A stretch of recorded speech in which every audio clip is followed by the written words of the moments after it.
What up? What up? What up? What's up, man? It's your boy Big Ty coming back through here one more again. Yeah, you know what I always say: what it is, what it ain't, what it's gonna be. What's up? What's up? Now say with me. Let's get it, man. Appreciate y'all coming through. What up with your shady nay nay? What up with your candy girl? Appreciate you coming through, shady nay nay. I do the nay nay. I do the nay nay. I do the nay nay. Appreciate you coming through, shady nay nay. Hey, we're gonna get right into it, man. We're gonna break down the top wide receiver rankings for this season coming up, y'all. We also gonna talk about top wide receiver duos in the league. We're also gonna talk about, y'all know we like to talk about wrestling, man. So a big move by ESPN and WWE combining, basically bringing WWE to the ESPN, man. Big move, big shout out for the WWE, man.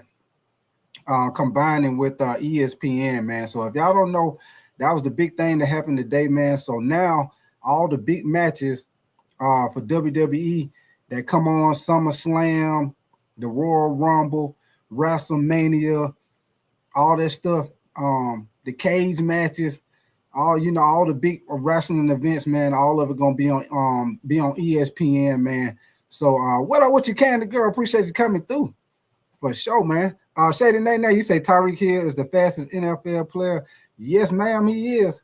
Your boy Tyreek Hill, the cheetah, aka the cheetah, is the fastest wide receiver for sure, Shady Nate. But yeah, man, like I say, man, shout out to the WWE, man, for making big move, man. Y'all know we were talking about wrestling last night, man. And hey, speaking of the devil, they make a big move with ESPN, man. So shout out to the WWE for stepping their game up, man. And y'all know before we get up out of here, man, y'all know we got to talk about wrestling. I got a little quick video I'm gonna play for y'all with your boy Stone Cold. Y'all know that's my favorite wrestler, Stone Cold. And hey, we're gonna get to it, man. We're gonna do a little update on what's going on around the league and training camp.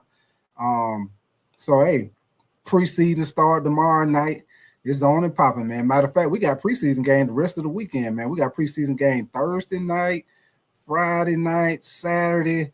I think it's 2 games come on Sunday, and I think it's a Monday night game. So, hey, we got preseason game all the way, man. Hey, I'm excited to see a lot of these guys for preseason coming up, man. Some of the rookies, Shedeur, Abdul Carter, Ashton Genty, Tech McMillan, Jackson Dart.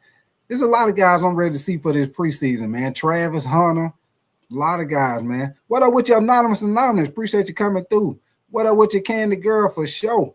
Anonymous. You say I always come through. Oh yeah. Appreciate that, Anonymous. Appreciate that support for sure. Y'all already know.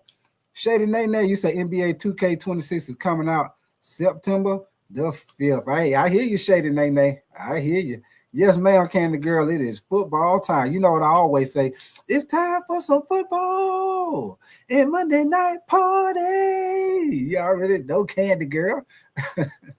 It's time for some football, baby. It's on and popping. Hey, it's time to put them helmets on, strap up them chin straps, get that mouthpiece in, and bite hard on that mouthpiece because it's time to get some hitting in. Hitting and quitting, baby. It's time to hit it. It's time to get it, baby. It's on and popping, man.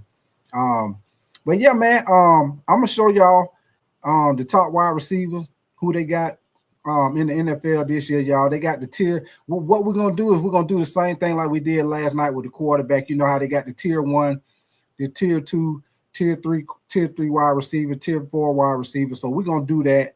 And then I also made my own top 10 wide receiver, like a little slideshow, like I did last night with the quarterback. So I'm gonna do that again tonight with the wide receivers.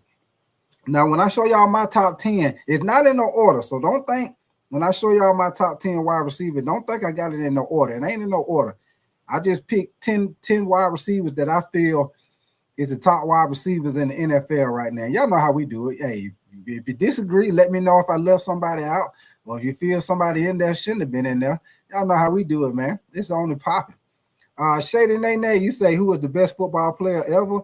Ooh, that's a good one, Shady Nene. It's so, and you know what, Shady Nene, that's a hard one right there because it's so many great NFL players that done came through the league throughout all the years, man. It's so many great players, man. I don't know who will be the best player ever, man. It's so many great players, man, like Barry Sanders, Deion Sanders, Randy Moss, Terrell Owens, Eric Dickerson. I mean, you got so many great guys, man. Derek Brooks back in the day, man. So many, man. You got so many great football players, man. It's hard to say, Shady Nene. That's a hard one. That is a hard one.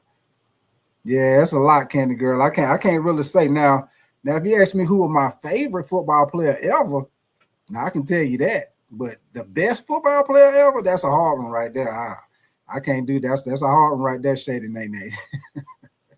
Hey, you try to pull a rabbit out the hat. I ain't got that one. I ain't got that one for sure. But y'all give me 1 second while y'all coming up in here, man, because I know I started the show a little early. But y'all know what I always say, man. I appreciate y'all coming in here kicking it with me, man. Y'all most definitely make sure y'all double tap the screen. Subscribe to the channel if you're enjoying the content, man. I got a little video I'm gonna play for y'all right quick, man. Like I said, the ESPN combined with WWE, man. Big move. So we got the commissioner of the NFL talking about the move he made with WWE wrestling, combining, and what he feel about things going on in training camp and stuff like that, man. What up with your trucker 49? Appreciate you coming through, baby. For sure. Shady Nana, you say do you do live on the 2025 NBA draft? Yeah, we did that. Yeah, we did that, Shady Nana. Yeah, we did the NBA draft. Yeah, we did. Yes, man, we did. Y'all give me 1 second, man. I'm gonna play this for y'all right quick. With the commissioner of the NFL, man, like I say, big move for the WWE today, man, combining with ESPN. And like I say, if y'all just coming in here, if y'all didn't hear about it, the WWE with all the big wrestling events, man, all the big wrestling events gonna be on ESPN, gonna be combined with ESPN for the WWE now, man.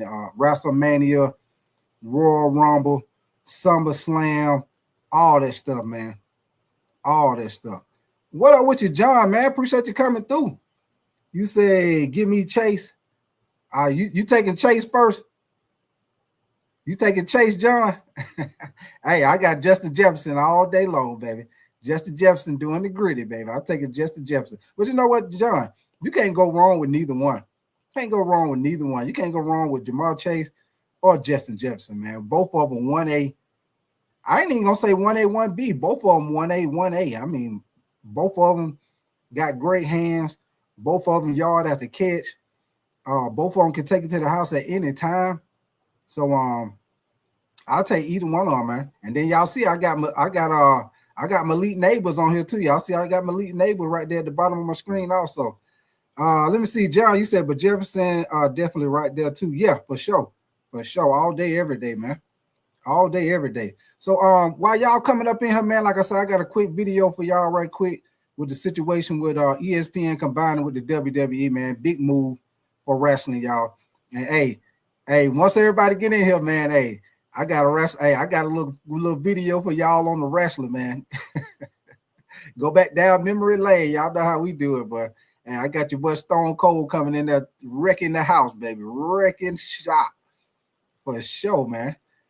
Give me 1 second, man. Let me find this right quick. Okay, here we go, man. This is the one with the commissioner of the NFL, man. Here we go. Joining us from the NFL Network studios in LA, so we're very much looking forward to being there with ESPN at some point. But I just want to say, before we get to the news of this new partnership, we've been thinking about your NFL family so much. We wanted to check in after 4 people were killed in that shooting targeting NFL headquarters. We know you have an employee who was injured. So how are the folks in New York doing in the aftermath of that traumatic and tragic event? Well, thank you for asking, Hannah. It's been a tough week for not just the NFL, but I think everybody at our Park Avenue offices, our other tenants, each lost employees, and it's a sad thing for us to have to bear. But I think our group is pulling together as they normally do. We're a resilient group. But collectively, I think we're pulling together. The good news is our colleague is doing incredibly well, is going to be okay, and we're obviously comforted by that. But it's hard to understand the unexplainable and the senselessness of it, but the pain is real for everybody, and so we're all working through it. So I appreciate you asking. Yeah, no, thank you for letting us know. And certainly we wish everybody there well as we turn to the news of the day. This deal that we are announcing has been in the works for quite some time. It has a lot of different layers to it. What are you excited about now that it's coming to fruition? I'm most excited for our fans. We really, truly believe this is going to be an unbelievable experience for our fans. The ESPN and the NFL Network and other NFL content, being able to come together. As you know, you all are so great at understanding what the fan wants. You're so great at the production side of this. This will be combined on larger platforms, the NFL Network, as well as some of our other important assets. I think this is just going to make the experience for our fans even better as we evolve this relationship. And it's something when we see the innovation that ESPN always has and how we've grown together over the years and decades.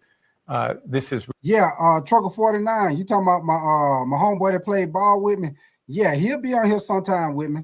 He coached football in school, so it'll be sometimes that he'll come on here with me. But yeah, he'll be on here with me from time to time. Yeah, he will when he have a free, when he's free. But he be coaching football too. But yeah, really exciting for our fans. Well, one of the most popular elements of NFL programming has been Red Zone. It's a staple for NFL fans. What is that going to look like now under this new partnership? Well, that'll actually stay the same. It'll continue to be produced right here in this building. It will be the NFL Red Zone. I don't think fans will see any difference to that.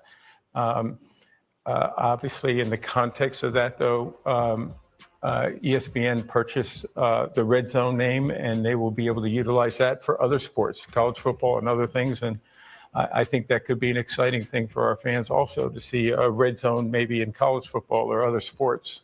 That's something that they now own and have the ability to do that. But as far as Red Zone, NFL Red Zone, there won't be any changes for our fans.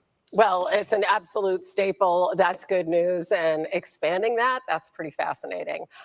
It is incredible also what the NFL draft has become. Obviously, we've been a huge part of that. I mean, not only in the broadcast sense, but as a live event for fans, as a huge impact for the host city. And now we're going to continue to be the home of the draft, as we have been for the last 46 years. What are your thoughts about how the draft has grown and where it's going? Well, the draft is one of my favorite events. I think you know that. It's So if y'all just coming in here, man, what I'm doing is I'm playing this little video right here with Roger Goodell talking about the new things that they're doing with ESPN. Like I said, ESPN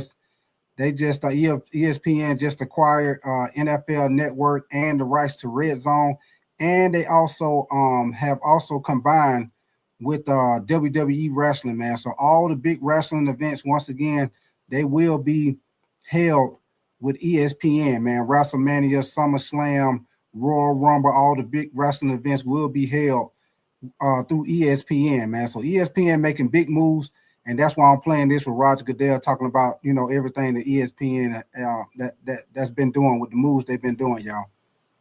It's become a staple of our offseason and frankly one of the biggest sporting events in all of sports. And I think that's grown in popularity in large part because of our partnership with ESPN. I think you were, the first to step up and say, we want to broadcast this back in 1980, but you've also grown with us and you've moved to prime time. You found other ways in which to make the draft more enticing, not just for the hardcore fans, but also to bring new fans in through the Disney family and ABC. And giving people a chance to understand better about these young men and their families and the challenges and the journey that they went through to be part of the NFL. And that's the part I love, that one moment when I get to be a part of that young man finding out which team he's going to and being there as a part of that start to his NFL career. It's a great moment, and to share that with the fans and now moving it around to different communities. We'll be in Pittsburgh next year. Green Bay was a great. Hey, appreciate you coming back through. Appreciate you coming back through the Audible crossover pod, man. Appreciate you coming through, brother. For sure, man. Hey, y'all just coming in here Audible.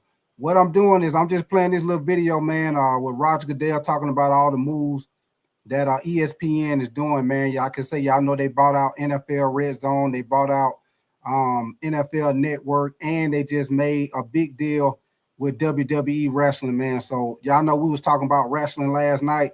They will be doing all the big wrestling events will be held with ESPN now, y'all. Wrestling WWE done made a big step, man. Big step, man. Yeah, for sure. That's what we talking about. Audible crossover for sure, man. For sure. ESPN doing big things, baby. They're doing big things. Great success last year. We're just very fortunate. Yeah, those hugs must feel awfully good, as you know that you're being embraced. It's all worth it, Hannah. It's all worth it. I'll take it. I'll take the pain. It's worth it. I was going to say, embraced by large humans with very big dreams. Doesn't get any better than that. And very enthusiastic. Yeah. The NFL is such a huge force in the broadcast and the entertainment world. You've been the commissioner since 2006.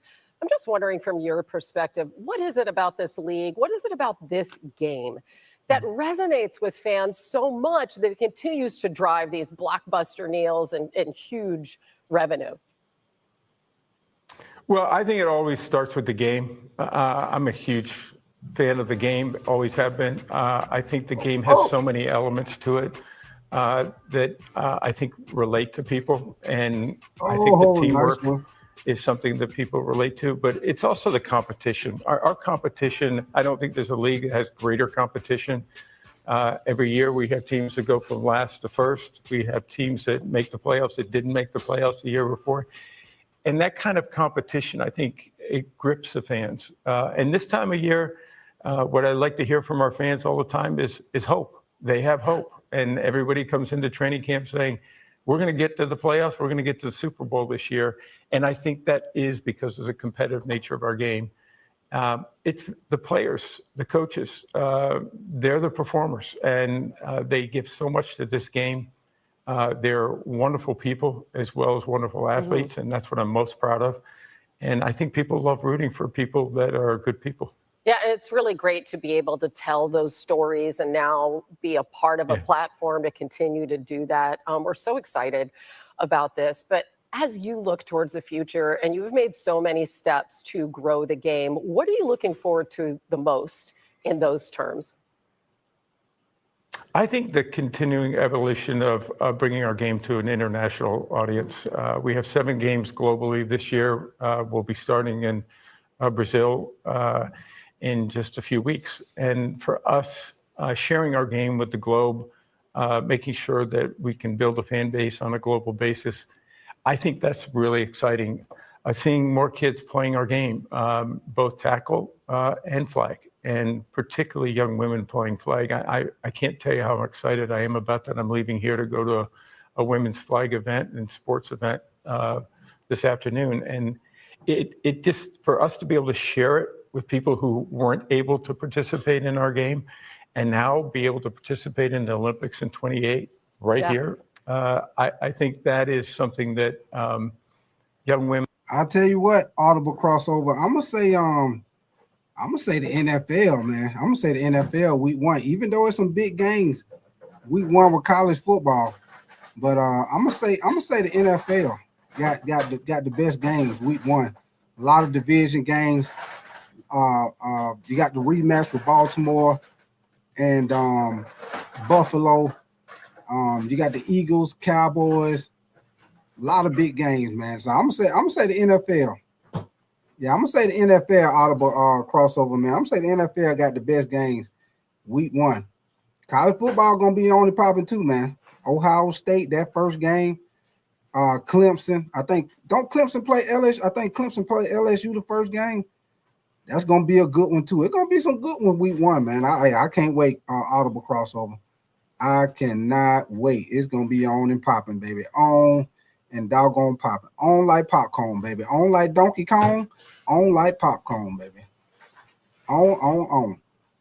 But hey y'all, we're gonna come back to this. We're gonna come back to this video, man. I'm gonna jump right into it. Give me 1 second. I'm gonna jump right into it, man. We're gonna go on and get into these wide receiver rankings for the NFL. Like I said, the way we're gonna do it, man, we're gonna go like we did last night. We're gonna do the tier 1 top wide receivers, the tier 2 top wide receivers, tier 3 and tier 4, you know, and so on. But hey, let's get it, man. Hey, like y'all let me know if y'all agree. Y'all know last night it was some suspect. It was some guys that was in some places shouldn't have been in some places. It was some faces in some places that didn't belong. So, all right, man, let's get to it, man. Hold on, let me pull up my screen. Let's get to the wide receiver, baby. Let's get to the money makers, baby, the money makers. Hold on, let me get it up. You say Clemson versus LSU, Ohio State, Texas. Yes, sir. There's going to be some good ones, Audible. I can't wait. Hey, Audible, I will be doing live game reaction for them games. Believe that. I will be doing live game reaction for them games. Them going to be 2 great games. I'm going to tell you right now, Audible. I'm going to tell you right now. I'm going to tell you right now, man, that Clemson, the LSU game going to be a great one, man. LSU, their quarterback is going to be nice. Clemson quarterback going to be nice. You already know Ohio State, they got a squad. Texas going to be straight A. Manning is going to get tested off the rip, y'all, going against Ohio State. He going to get tested off the rip. Arch Manning going to get tested off the rip, man. I'm going to tell y'all something about Texas, too. I think Texas is ranked a little too high, y'all, because Texas lost a lot of guys on their offensive line. So their offensive line is going to be young. They got talent. Don't get me wrong. Texas got talent. But they lost some guys on their offensive line. So it'll be interesting to see with them coming out the gate going against Ohio State, how they protect Arch Manning in that first game. That's going to be a good one, though, man. Hey, I can't wait. You talking about can't wait? Oh, yeah, I can't wait. Goku, what up with you, man? You said JAMARR Chase, definitely number 1. Audible, you say the 2 Heisman faves in Clemson. And yeah, for sure. You said good transfer class. Yeah, it is. All right, man, so let's get to it, man. Y'all see my screen?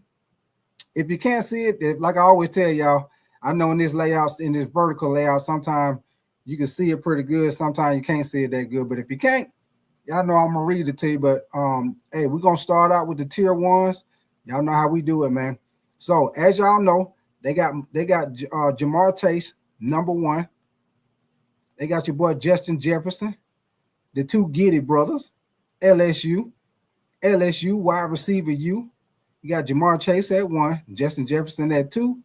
They got CeeDee Lamb at 3. Now tier 2, y'all. Those are the tier 1 wide receiver. At tier 2, they got Puka Nacua at number 4. They got Malik Neighbors at 5.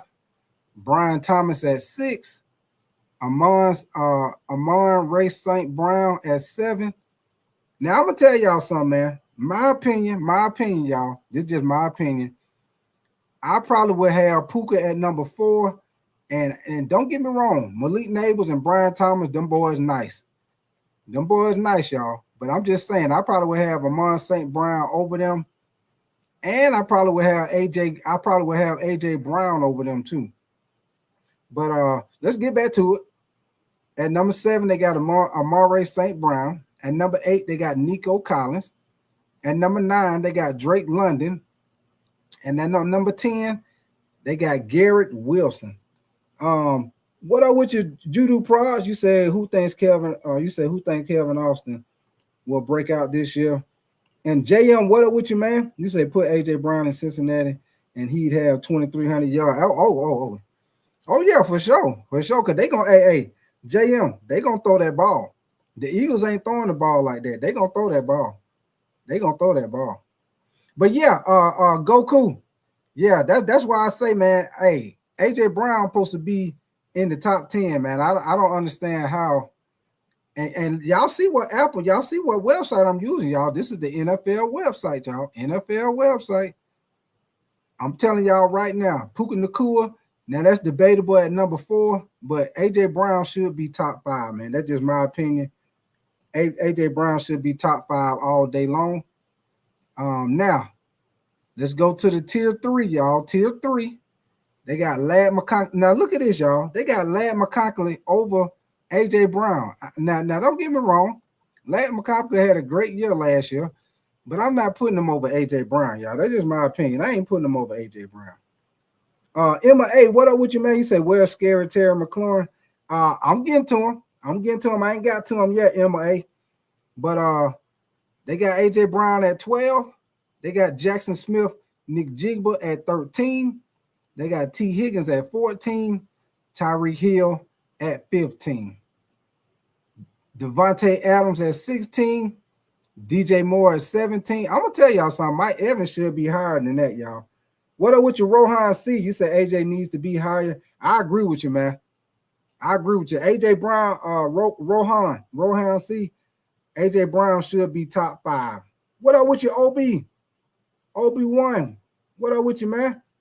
Appreciate you coming through. You say, what's up? Yes, sir. You already know. Obi-Wan, Lake Show, all day, every day. But yeah, man, I feel like Mike Evans should be ranked higher too, y'all. I'm going to tell y'all right now, Mike Evans done had 1,000 yards for 10 years straight. He most definitely should be higher than 18. He definitely should be higher than 18. I'm telling you right now, he should be higher than T. Higgins. He should be higher than Jackson Smith and Jigba.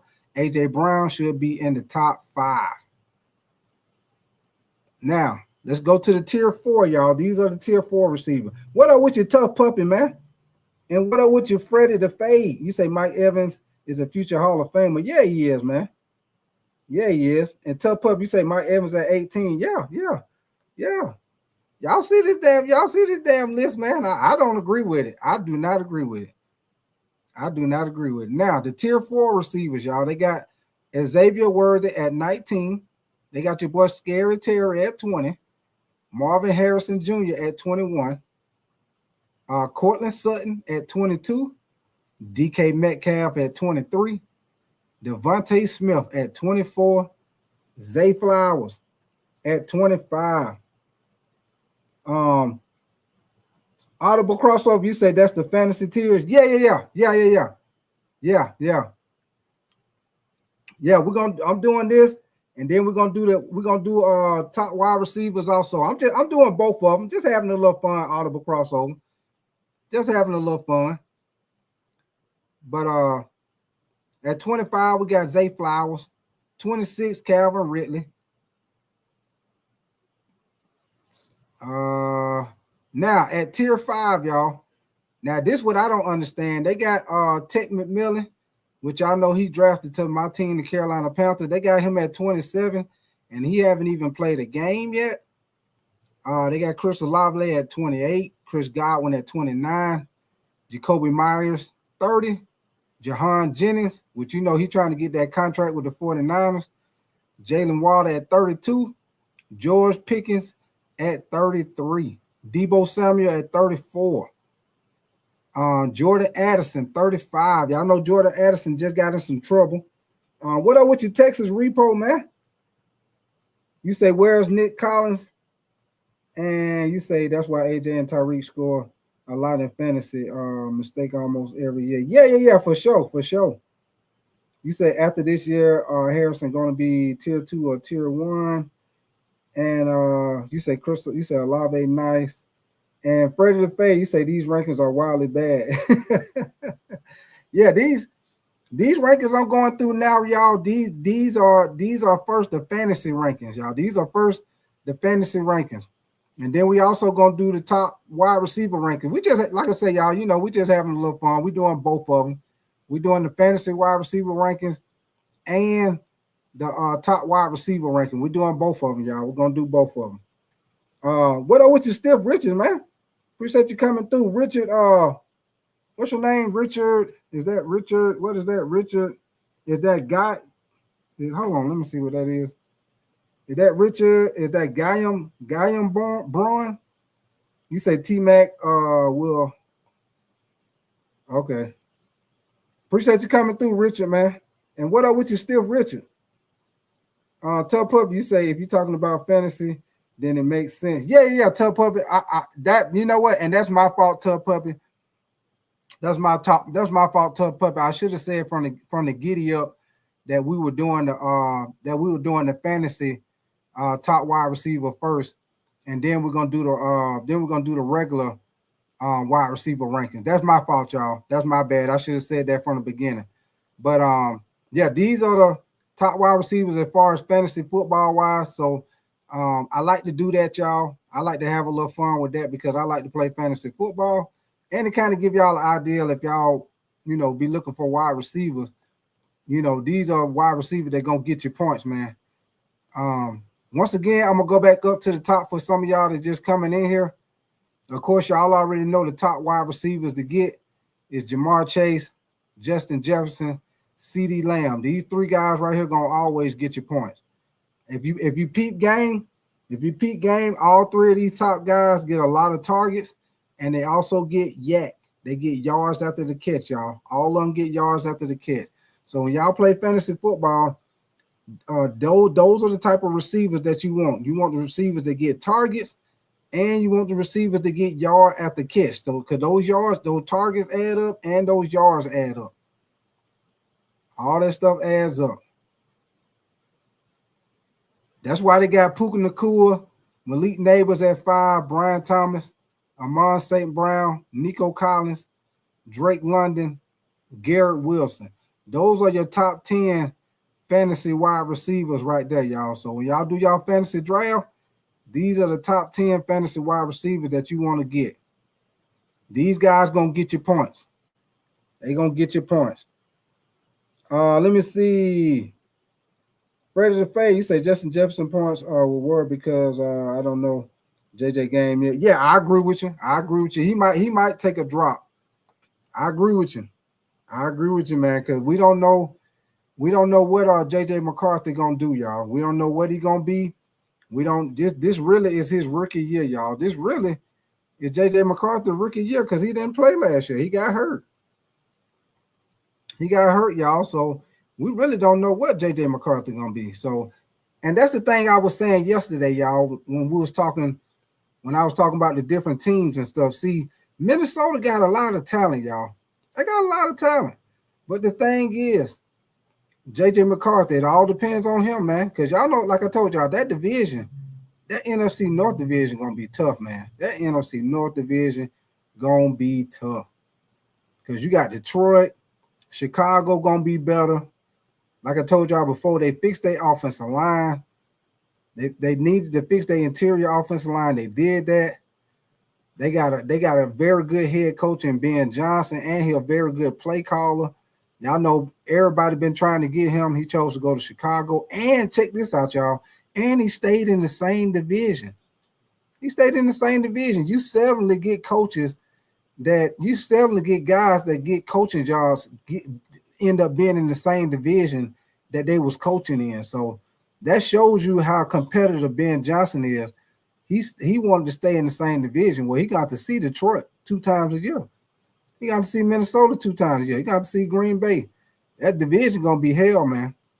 It's gonna be hell. But I'm gonna tell y'all right now, as far as with Chicago, man, if Caleb Williams, if he step up and play like how he should play, Chicago could have a good shot, y'all. They can win some games if Caleb Williams play. Because now he ain't gonna be the most sacked quarterback in the NFL again, y'all. He ain't gonna get sacked like he did last year. So I look for Caleb Williams to have a better year, man. It's all gonna depend on him. Hey, like I told y'all, guys on the hot seat, it depends on Caleb Williams, Fields, Anthony Richardson, Bryce Young, all them guys on the hot seat, man. They got to perform this year. Russell Wilson got to perform, man. They got to perform, or they in trouble, man. They gonna have to. Hey, what your boy Ludacris say? Move, get out the way, get out the way, get out the way, move. You say Chicago 8 and 9 finish. Tough Pup, you say I can't write the Bears in the tough division. You say the Bears are not winning more than 7 wins. And Goku, you say Minnesota and Green Bay are in the way. Kenneth Fuller, what up with you, brother? Tough Pup, you say I'm surprised that they got Garrett in London that high due to the NFL QBs. Yeah. And you know what, Tough Pup, I don't think they taking that in consideration. Because now they got Michael Penix. Even though you seen little skits and bursts of him, doing pretty good, but it's like you still don't really know what you got in Michael Penix. You don't know what you got in Michael Penix. You know what I'm saying? So I understand what you're saying, Tough Puppy. Texas Repo, you say I'm pumped to see the Texan defense this season. You say maybe they can get over that hump and beat KC. Yeah, and Texas Repo, that's the question for a lot of the teams in the AFC. Texas Repo, that's a question for all of them, man. Houston, they got to get past Kansas City. Baltimore Ravens, can they get over the hump, get past Kansas City? Buffalo, can they get over the hump? Hey, everybody, it's just like when Tom Brady was with the Patriots, man.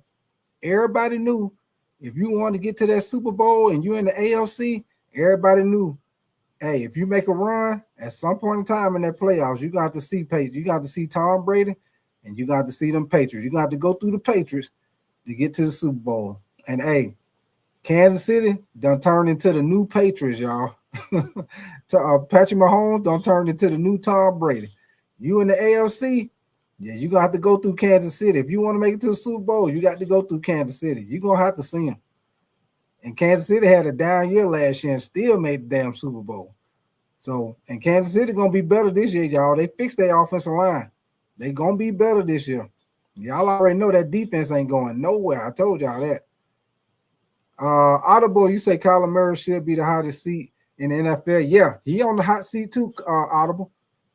He on the hot seat too. He got to step up too, Audible. You say those QBs are in the hot seat. You say because there are a bunch of QBs coming in the draft. Yeah, for sure. It is Freddie the Fade. It is. Like I was saying earlier, you got old boy, what's his name? Club Nick, that QB from Clemson. You got the QB from LSU. Of course, you got Arch Manning. You got the QB over there at South Carolina. Oregon always going to have a good quarterback. We'll see what Ohio State do, but it's going to be some good quarterbacks out there, y'all. Some good quarterbacks. Penn State, Drew Adler with Penn State. It's going to be some good quarterbacks coming out this draft, y'all. It ain't going to be like last draft where it was just Cam Ward and Shedeur. This one right here, they're going to have way more competition at the quarterback position. You said if Cousins starts, London be great. And that's the thing, Tough Puppy. I think they moving forward with Penix, man. I think the only way, Tough Puppy, I think the only way Kirk Cousins sees the field this year is if Michael Penix get hurt. If Michael Penix don't get hurt, I don't see Kirk Cousins getting on the field unless Michael Penix play like trash. If Michael Penix play like trash, then yeah, he'll get on the field. But if Michael Penix play like how they expected for him to play, yeah, Kirk Cousins gonna be the highest paid bench warmer in the NFL. Highest paid bench warmer. What up with you, Sean G, man?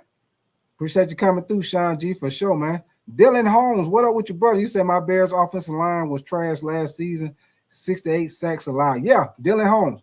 I promise you they ain't gonna give up that many sacks this year. Promise you they ain't gonna do that this year, Dylan Holmes. They got 3 Pro Bowlers on the interior offensive line. You got 2 Pro Bowl guards they brought to the team, and you got a Pro Bowl center that you got from the Falcons. Y'all gonna most definitely be way better. Audible, you say I don't understand why Caleb on there. You say them weapons aren't for real, but you say they. in the division. And let me see. Brad B, appreciate that super sticker, Brad B. Appreciate that, Brad B. Appreciate the support, brother, for sure, man. For sure. So y'all give me 1 second. That was the wide receivers as far as with fantasy football. Let me get this off the screen. Give me 1 second. Let me see what you say. Kenneth Fuller, you say, I really do think this Seattle is going to be nice this year. You think Seattle going to be good this year, Kenneth Fuller? I don't know, man. I'll tell you one thing, Kenneth Fuller. You know, they got Sam Darnold. They lost DK Metcalf. I know they got Jackson Smith and Jigma, but you lost DK Metcalf and you lost your other wide receiver. You lost Gino Smith. I think Sam Darnold had a great year. I think Sam Darnold had a good year last year because he was on Minnesota, and Minnesota got a lot of talent on their team. Don't be surprised if Sam Darnold take a step back this year because he on Seattle. Seattle ain't got all the talent that Minnesota got. They do not have all the talent Minnesota got. And I'm going to tell y'all another thing. Seattle struggled with their offensive line. Like I told y'all before, Geno Smith and C.J. Stroud were the third most sacked quarterbacks in the NFL last year. I think they were tied in third place as far as the most sacked quarterbacks in the NFL. So now you got Sam Darnold going to the team where y'all know if you get pressure on him, you know what your boy said. He see ghosts out there when he was with the Jets. So we'll see how Sam Darnold do, man. He ain't going to have all that talent. So we'll see if he really don't step this game up. Dylan, you said also my Bears always lost to the Packers except for week 18. Kenneth Fuller, you said the defense. Freddy the Fade, you say Kirk Cousins is super rich. You say he worked that free agency. Yeah, he did, Freddy the Fade. Yeah, he did, man. Your boy going to be the highest paid backup in the league. The highest paid backup in the league. Freddy the Fade. Ain't nowhere else you going to go where somebody getting paid over $100 million to sit on the sideline and hold that clipboard. Because you know the backup, you know what they do. They holding that clipboard, and when the coach be calling the plays, they be on the sideline doing them hand signals. They be doing them hand signals. Get them plays in. Yeah, that's what he's going to be doing. Your boy going to be get paid a lot of money.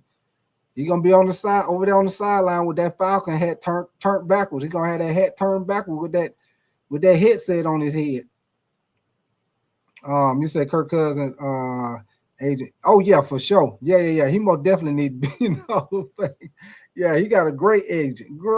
His agent done got Kirk Cousins paid. I mean, every contract. Think about the contract that Kirk Cousins done got, man. Your boy got paid with Minnesota. He done got paid with the Falcons. But Kirk Cousins' agent is a beast, man. Hey, if I was somebody coming into the NFL, I most definitely, that's who agent I want. Whoever Kirk Cousins' agent is, hey, if I was going into the NFL, that's who I'd be calling off. I'd be calling him from the giddy up. Hey, yeah. I want the same agent that Kirk Cousins got. I want to get paid like how he get paid. You say Minnesota defense is better than Seattle. Yeah, for sure. Hey, Freddy the Fade, better. They got a better defense. They got a better coaching staff, better offensive coordinator, better defensive coordinator, better wide receivers. They got better everything. So that's why I say, don't be surprised if Sam Darnold take a step back, y'all, because he ain't going to have all that talent that he had last time. He ain't going to have all that talent. You say maybe a defense, but we have a better defensive line. And he said, just for example, DeMarcus Lawrence. Yeah, for sure. Yeah. And he most definitely going to make a difference. If he healthy, y'all know Marcus Lawrence can he can get after the quarterback if he healthy. You say he's how going to get another one after this one. And you say Kurtz, yeah, for sure, Audible. For sure. Guaranteed. I think he got like $100 million guaranteed, if I ain't mistaken, Audible. Like he got like $100 million guaranteed. That is crazy. And make it so bad, Audible. When he got that contract, he was coming off of a torn Achilles injury. Let me say that one more time. Your boy got an over $100 million contract coming off an Achilles injury. Your boy, hey, his agent need to be the MVP. His agent need to be the MVP of the NFL. JM, you say Seattle tanking this year. You say which team can you see tanking this year? Let me see. Tanking this year, maybe. Let me see. I don't know, maybe Tennessee. Let me see who else. Tennessee, the Saints. Yeah, tough puppy, probably the Saints. Tennessee. I say most definitely the Saints, though. Yeah, I think the Saints gonna most definitely take a big step back. And I don't know if Mick Swagger listening, but I know Mick Swagger don't want to hear that because he's a Saints fan. But I most definitely think the Saints gonna take a big step back for sure. You said Sam Darnold threw for 4,500 yards last season, guarantees. Yeah, for sure. Yeah, he ain't gonna get that again. He ain't got the talent around him. You say DeMarcus is telling Michael Parsons, come to Seattle. Hey, Freddie Pay, at least he'll get paid. At least he'll get paid. Jerry Jones over there slow with the money. Yeah, Jerry Jones over there trying to hold on to the money. Man, go on and pay that man. He deserved every penny he get, man. The man is one of the top guys as far as his sacks the past 4 years, man. He done had I think some kind of sack, like 54 sacks or something like that within his first 4 years. Yeah, he most definitely affect the passer, man. Yeah, hey, when you got your edge rusher to affect the passer like that, you got to pay him, whether you want to or not. You better pay him. It's hard to find edge rushers. It's hard to find them, man. They ain't out there falling off trees like that. Yeah. He might have to do like what Emmitt Smith did back in the day, y'all. When Emmitt Smith held out the first 2 games and the Cowboys lost both of them, Jerry Jones hurried up and got his ass signed. Well, he was out on the field for that 3rd game.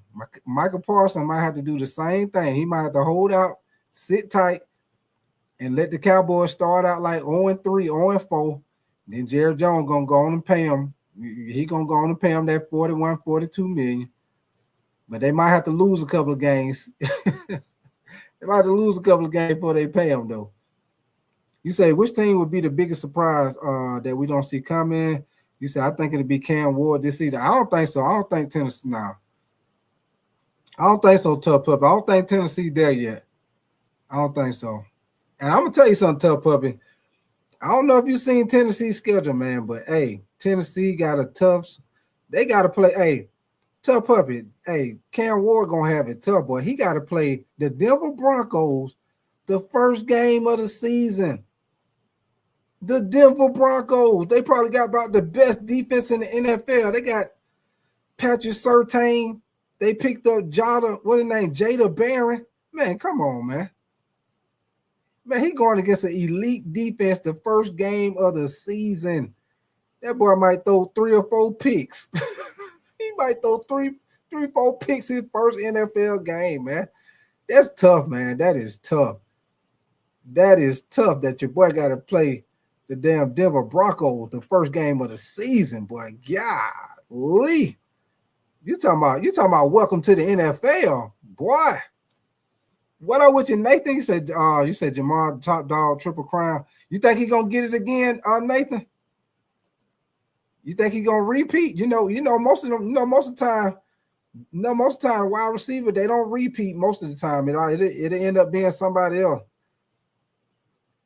But he most definitely got a shot. As long as he got Joe Burrow throwing on the ball, he's gonna always have a chance. Because if they don't do nothing else, Joe Burrow gonna throw. Hey, he gonna get your boy right. He gonna throw on the ball, Nathan. John, you said so. Is Kevin Love going to the damn Lakers? I don't know, John. I've been hearing that rumor, John. I've been hearing that rumor that he talking about he want to come to the Lakers. But this is my thing, John. That ain't the same Kevin Love that used to be with Minnesota, that used to be with Miami. I mean, the Kevin Love that used to be with Cleveland with LeBron, it ain't the same Kevin Love. So, John, I'm going to say, hey, I'll pass. John, I'll pass. That ain't the same Kevin Love. And hey, that's just like signing Haslam. When Haslam was on the Miami Heat team and he just chilling, Haslam probably got about about 8 years of just sitting on the bench, getting paid good money, just sitting on the bench chilling. Yeah, all right. That's just me, man. That's just me. Love ain't. He ain't. I'll pass, John. I'll pass. I'll pass. Be good. What up with you, man? You said I believe in Carolina Panther QB. Yeah, I told you be good. I got to wait and see, man. I got to wait and see. Flame Cash, what up with your brother? You say Cleveland's still going to have Flacco start. Don't matter what Sanders do. Hey, man, I'm glad you said that, Flame Cash. Man, what y'all think about how they doing your boy Shedeur, man? Do y'all think the Cleveland Browns or the NFL, or however you want to say it, do y'all think they setting your man up to fail, man? They got a conspiracy or something against Shedeur, man. Hey, I'm telling you, man. Hey, I think they tried to set your boy up to fail, man. I'm telling you, man. I think they tried to set your boy up to fail, man. But I'm gonna tell you this, y'all. I'm gonna tell you the way he can kind of get himself out the, what you want to call it, get himself out the mud, get himself out the quicksand, whatever y'all want to call it. Now they already done put it out there that he gonna start Friday against my team, the Carolina Panthers. Now, I'm gonna tell you how Shedeur can most definitely help himself out and kind of get some of that weight off his back. And I know it's the preseason. Everybody playing basic defense. Ain't nobody doing no exotic schemes. They probably ain't even really blitzing. They probably ain't even doing stunts or nothing. They just probably straight up basic defense. But I tell you this, because Cleveland is so unsure at the quarterback position, if Shedeur can go out there and play good Friday night, because the coach already done said it's only 2 quarterbacks gonna play for Cleveland Friday night.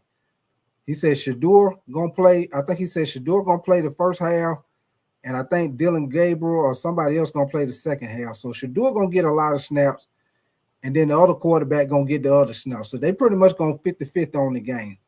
So if Shedeur can go out there and have a good game and show that, you know, he got a grip on what's going on, that can help him out a lot.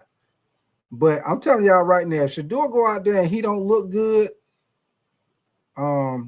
if he ain't really moving out the pocket, you know, moving around in the pocket, stepping up in the pocket, completing throws, being accurate, if he go out there a little shaky, he already on thin line. He already on thin, what they want to call it, thin ice. Oh, yeah, that's it, Freddie the Fade. My bad, because Gabriel, I think he got a hamstring. That's right, Freddie the Fade. It's Tyrone Huntley. And think about it, Freddie the Fade. He just came to the team, what, about 2-3 days ago?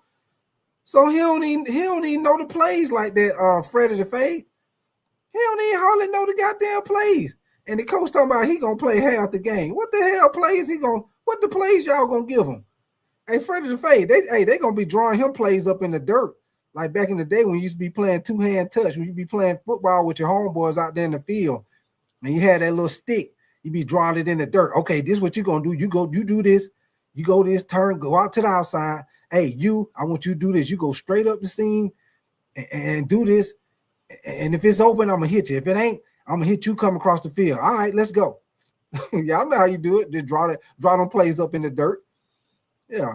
What up with you, Jocelyn? You said day 150 or trade LeBron. I hear you, Jocelyn. Appreciate you coming through.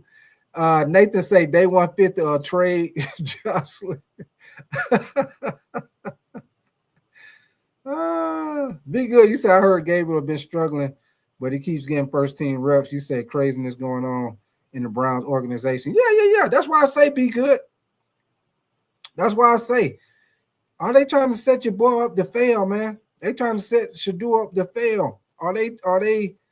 It's like they got a conspiracy or something. Get your boy, man. They don't want your boy to be successful, man.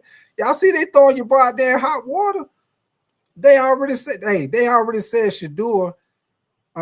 already said he ain't, been taking like 13 reps and shit like that. And they throw your boy right on out there. This is my thing, y'all. This is my thing. How Dylan Gabriel and Joe Flacco in football camp, how they pulling their hamstring and you play quarterback and you ain't no running quarterback like that? How the hell you pull your hamstring Y'all just answer me this, y'all. I know a lot of y'all don't play football. When you be in football camp, you know the first thing the coach gonna say, nobody touch my quarterback. They got the quarterback on a red jersey. Don't nobody touch my quarterback. Don't swat the ball out of his arm. Don't get close to his legs. If you get back there, don't even touch him. Throw your hands up. Don't touch him. So this is my thing. How Dylan Gabriel pull his hamstring? You ain't running around like that to pull your hamstring. How you pull your hamstring in training camp? And can't nobody hit you. Can't nobody put their hands on you. You got on a red jersey. Y'all know what that red jersey mean? Stop. You get close to him, that red jersey mean stop. Don't goddamn touch him. Or I'm gonna take some pay out your check if you touch him. Take a little pay, a little cut out your check. Google, you said throw that boy in the flame, no protection. Yeah, man. Hey, I hate to see they doing your boy Shedeur like that, man. And y'all know they doing Shedeur like that. A lot of it got to do, you know, with a lot of people in the NFL and stuff. They ain't really fond of his daddy, you know, Deion Primetime. A lot of people ain't really fond of him, you know, because of how he talks. Some people say he arrogant. Some people say he cocky. But this is my thing, y'all. This is my thing on Deion Sanders.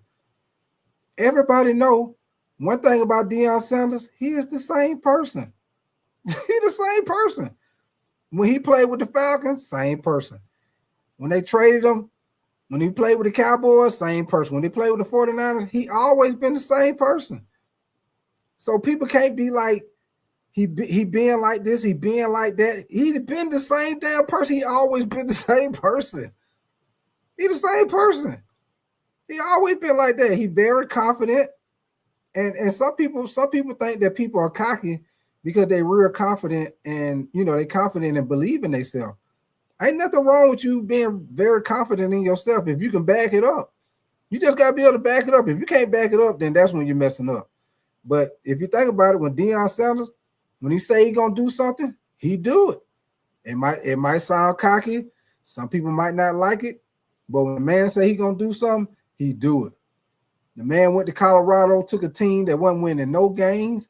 They wasn't selling out no stadiums. They wasn't getting no recruits like that. That man said he was gonna go there, change that program, and they was gonna be a legit program, and they were gonna get top players to come to that team. And what he done did, everything he said he gonna do, he done did it. He done did it. And I won't be surprised if this year they gonna win. Even though Shedeur and Travis Hunter gone, I guarantee he done got some top recruits in there, transfers. Colorado gonna be good again. I won't doubt if they go to another bowl game. You know what I'm saying? We got to see how they look at the quarterback position since Shedeur gone. But I guarantee he got plenty of talent on that team. Whatever he say he gonna do, he do it, man. But I hate to see that it's like they taking it out on his son. Even though sometimes, you know, even though it's some stuff Shedeur be doing, they kind of put it on himself. But it's mainly, you know, got a lot to do because of who his dad is, man. So I feel like they should just give a man a chance, you know, because he is his own person. He ain't his daddy, y'all. He his own person. He his own person. I mean, he ain't even got the athletic ability like that. I mean, you know what I'm saying? He a pocket quarterback. He ain't got the athletic ability like that. But you know, that's how it is about that, man.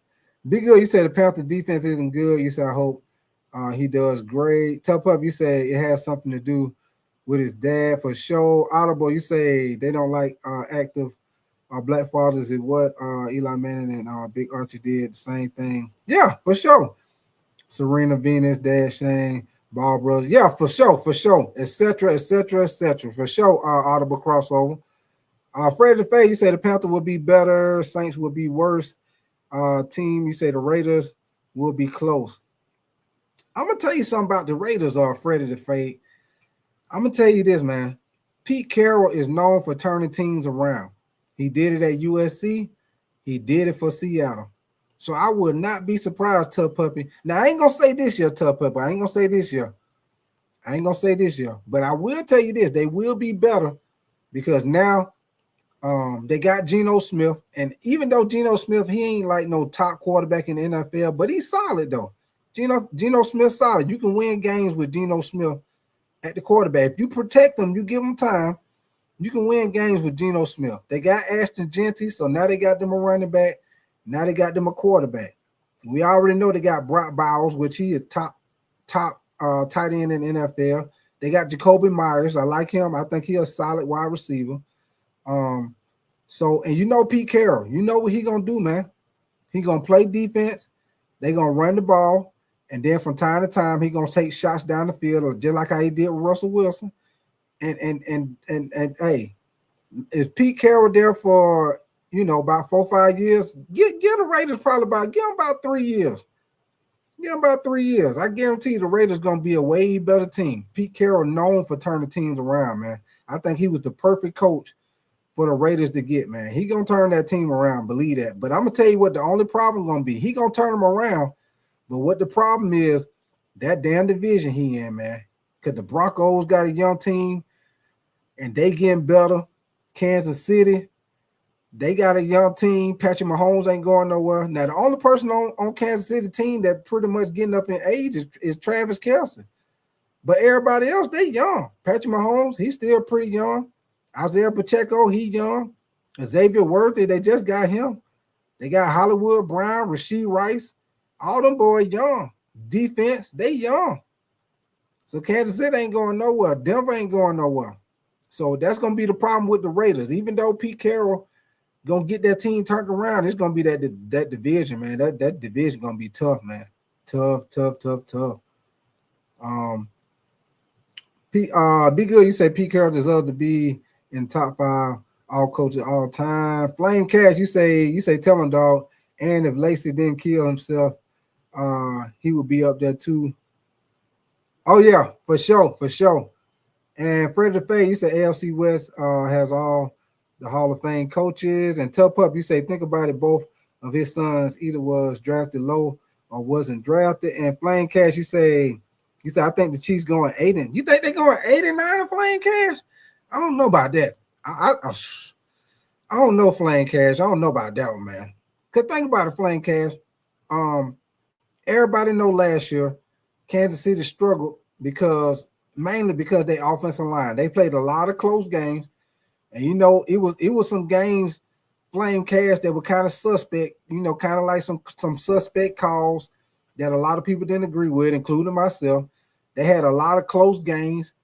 I feel like that game when they played the Raiders in LA, they should have won that game. Their quarterback, they fumbled the snap at the end of the game. They should have lost that game to the Broncos when they blocked the field goal. It's a couple of games that they should have lost, man. That they were able to. They had some luck on their side, and they was able to win.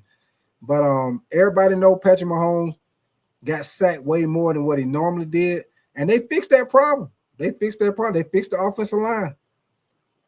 Now you got a healthy Hollywood Brown. And if you've been listening to what's been going on in Chiefs camp, everybody talking about how Travis Kelce done slim down. He looking back to old form. So, Travis Kelce might get back to having his type of year that he normally have. Wilbur, what up with you, Wilbur? You say two top 10 QB LSU. Hey, you got a good point, Wilbur. You got a good point. Wilbur, you say Jeff Chase, Big Tight Neighbors. Oh, no. It's Brian Thomas. You say Jeff Chase, Brian Thomas, Neighbors, LSU. Yeah. All of them LSU. Hey, Wilbur, I don't know if you LSU fans, but they got 2 more wide receivers. That's like top 10 in college football. Hey, both of them last name Anderson, y'all, for LSU. And like I say, I gotta look into it, y'all. I don't know if both of their name Anderson, is that just a coincidence, or is they brothers or something? But they got two top 10 wide receivers again. Both of them last name Anderson, y'all, for LSU. And y'all know LSU quarterback came back too. So I look for LSU to be back good, man. You say is Kansas City wide receivers healthy? Yeah, they is be good. They is everybody healthy. The only thing be good is Rashee Rice. Last year he had that car accident, some people got hurt, and I think he got charged for it. And they say 9 times out of 10, he probably gonna get suspended like the first 4 or 5 games. But after that, be good. Rasheed Rice gonna be on and popping. You say Bronco defense coming for that? Yeah. And that Bronco defense ready to fade. That is no joke, baby. That defense ain't no joke. Tough Puppy, you say his other son on the books might be better than people think. Yeah, I think so too, man. I think so too. Hey, from what all I've been hearing, Tough Puppy, they say he's been doing pretty good. Shiloh, they say he's doing pretty good over there from what I've been hearing.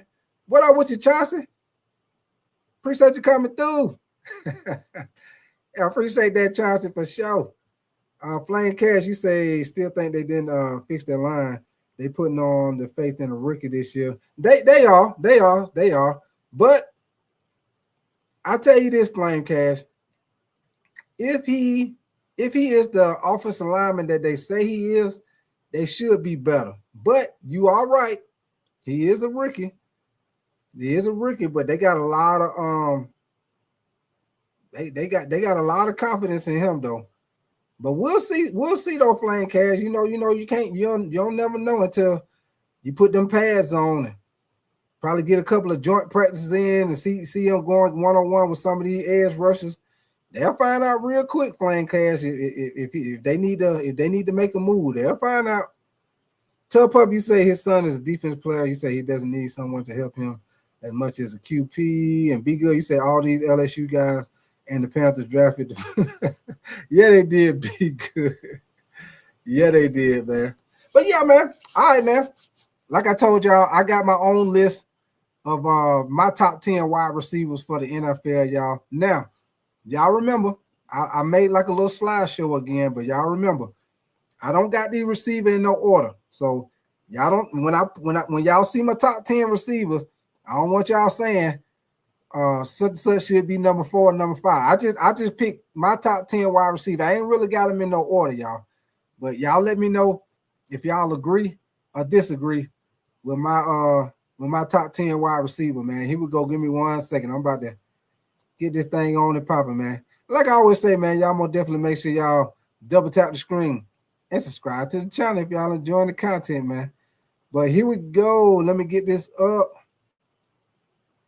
Okay, here we go, y'all. Give me 1 second. All right, man. These are my top 10 wide receivers for the NFL.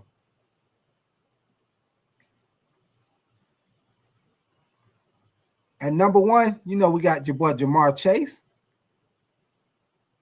And number 2, his homeboy, Justin Jefferson. At number 3, CeeDee Lamb. We love CeeDee Lamb. Your boy Puka Nacua for the Rams. Amari St. Brown for Detroit Lions. A.J. Brown for the Eagles. Your boy Malik Neighbors for the Giants. Brian Thomas Jr. for the Jaguars. Your boy Mike Evans, I had to get him in there. Mr. Consistent. Tyreek Hill, I most definitely think Tyreek Hill going to get back on point this year as long as Tua stay healthy. And those are my top 10 wide receivers, man. Y'all let me know if y'all agree or if y'all disagree. Y'all know how we do it, man. Let me see what you say. Freddie Faye, you say, do you think coaches didn't want to draft Sanders kids because the coaches would feel like that you got a point? You got a point, Freddie, because you remember at one time they had the big rumor talking about Deion, you know, might be coming to the Cowboys. You remember when the Cowboys were looking for a coach, they were hyping that up. So that's a possibility, Freddie. That's a possibility. Shroom Merchant, what up with you, brother? You say we eat the Bank of America Stadium. You say Freddie Faye, you say AJ above Amon and Tough Puppy, you say US, you say you should see plus rating on man is disrespectful. Tough Puppy, you say Puka, Flame for Cash, you say for real, gang salute. And YT, what up with you, man? Appreciate the super sticker, man. YT Flames BS, appreciate you coming through, brother. Appreciate that super sticker for sure, man. Appreciate the support, brother. But yeah, man, that's my top 10 right there, y'all. Y'all let me know if y'all agree. Like I say, I ain't got it in no order. Y'all remember, I ain't got it in no order. I just gave y'all my top 10. And the reason why I put Tyreek Hill in there, y'all, because I feel like Tyreek Hill is still a top 10 wide receiver. I just think last year, he didn't have the year that he normally has, because Tua was in and out the lineup with the concussion situation. And that pretty much knocked him down with his stats. So I think people sleeping on Tyreek Hill, man. I feel like if Tua stay healthy, Tyreek Hill most definitely gonna be a top 10 receiver, hands down. Y'all already know, because your boy can catch a short pass and take that thing to the house, because he faster than everybody on the damn field.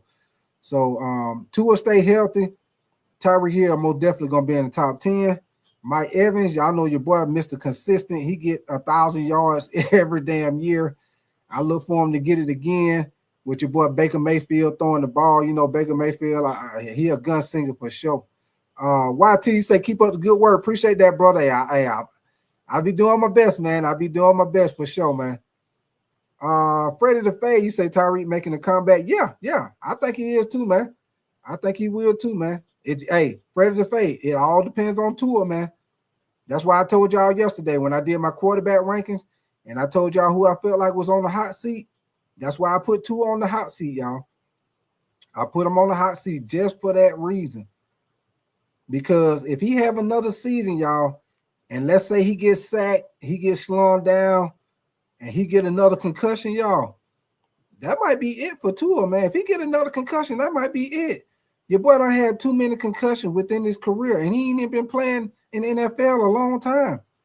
He had concussions in college. He done had concussions in the NFL. So if he turn around and get another concussion this year, man, Miami got to make a choice.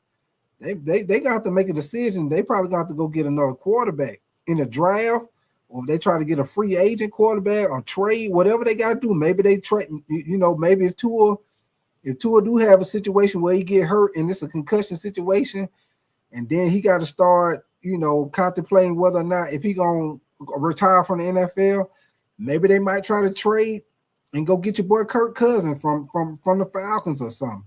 I don't know, just throwing it out there. But yeah, man, that's why I say Tua on the hot seat. Tough puppy. Yeah, if y'all remember, matter of fact, I'm gonna show y'all what I had yesterday. Y'all give me 1 second. I'm gonna show y'all what I had yesterday for all the quarterbacks that I feel like. Now this is my list, y'all. Y'all let me know if y'all agree with it. But this was my list that I played yesterday as far as the quarterbacks on the hot seat. Give me 1 second. I'm gonna play it for y'all. Y'all let me know if y'all agree. These my quarterbacks this season. This my list, y'all. Who I feel like on the hot seat. First of all, I got Bryce Young. I got him on the hot seat. I got your boy Anthony Richardson on the hot seat. I got Tua, like I told y'all, I got Tua on the hot seat. I got Justin Fields on the hot seat. I got Dak Prescott on the hot seat. I got Kyler Murray on the hot seat. And we got Russell Wilson on the hot seat, baby. So those are the quarterbacks and the quarterbacks that I got on the hot seat, y'all. So y'all let me know if y'all agree with that. And I'll tell y'all the reason why I got especially like Russell Wilson. I know y'all probably say Russell Wilson been playing for a while, but the reason why I got Russell Wilson on the hot seat, y'all, is because Russell Wilson, he ain't really looked the same since he left Seattle, man. Ever since he left Pete Carroll and left Seattle, Russell Wilson ain't looked the same, man. Y'all remember he was with Denver? Everybody thought him and Sean Payton were gonna be the great connection. That shit ended up not working out. Then he went to Pittsburgh last year. He looked okay. I mean, he was okay, but he still didn't look like the Russell Wilson that we know. The Russell Wilson that used to scramble around, make plays with Seattle, make the big throws down the field. We ain't seen that Russell Wilson. I don't know what happened. It's like when he left Seattle, he left his goddamn talent. It's like he left his talent in Seattle. He left, well, I ain't gonna say all his talent, but he left half his talent in Seattle, man. He ain't been the same since he split up with Pete Carroll, man. Shit, if you ask me, and you know what, when Pete Carroll went to the Raiders, that's where I thought Russell Wilson was gonna go. I thought Russell Wilson was gonna team back up with Pete Carroll, and then when Pete Carroll got Gino Smith, I was like, oh, okay. I thought he was gonna get back Russell Wilson, but he went with Gino Smith, which is still one of a bad move because Gino Smith played for Pete Carroll, so Gino Smith already probably know the offense that Pete Carroll gonna run, so that make it easier for Pete Carroll. You get a quarterback that know the scheme that you're gonna run, so that make it easier. Make it easier. Let me see. Freddie the Faye, you say Trevor Lawrence on the hot seat too? Yeah, he is. Yeah, he is. Hey, Freddie the Faye, because he don't got paid that contract. And hey, it's time for him to step up, man. It's time for him to step up. Time for him to step up, man, for sure. For sure. Tough Up, you say if Dak flops this year, Steelers try to get him off the offseason next year. Shroom Mercy, you say Rush will moonball to the Giants to a top 5 pick. Yeah, he might do. And you know what, Shroom Mercy, I'm gonna tell you this. The Giants actually got some talent, y'all. They got some talent on their team. They got some talent on their team, man. I like what they did on the defense. I like what they did on the defense. They got the safety from Miami. They got Abdul Carter to team up with Brian Burns. You already know they got the big defensive tackle.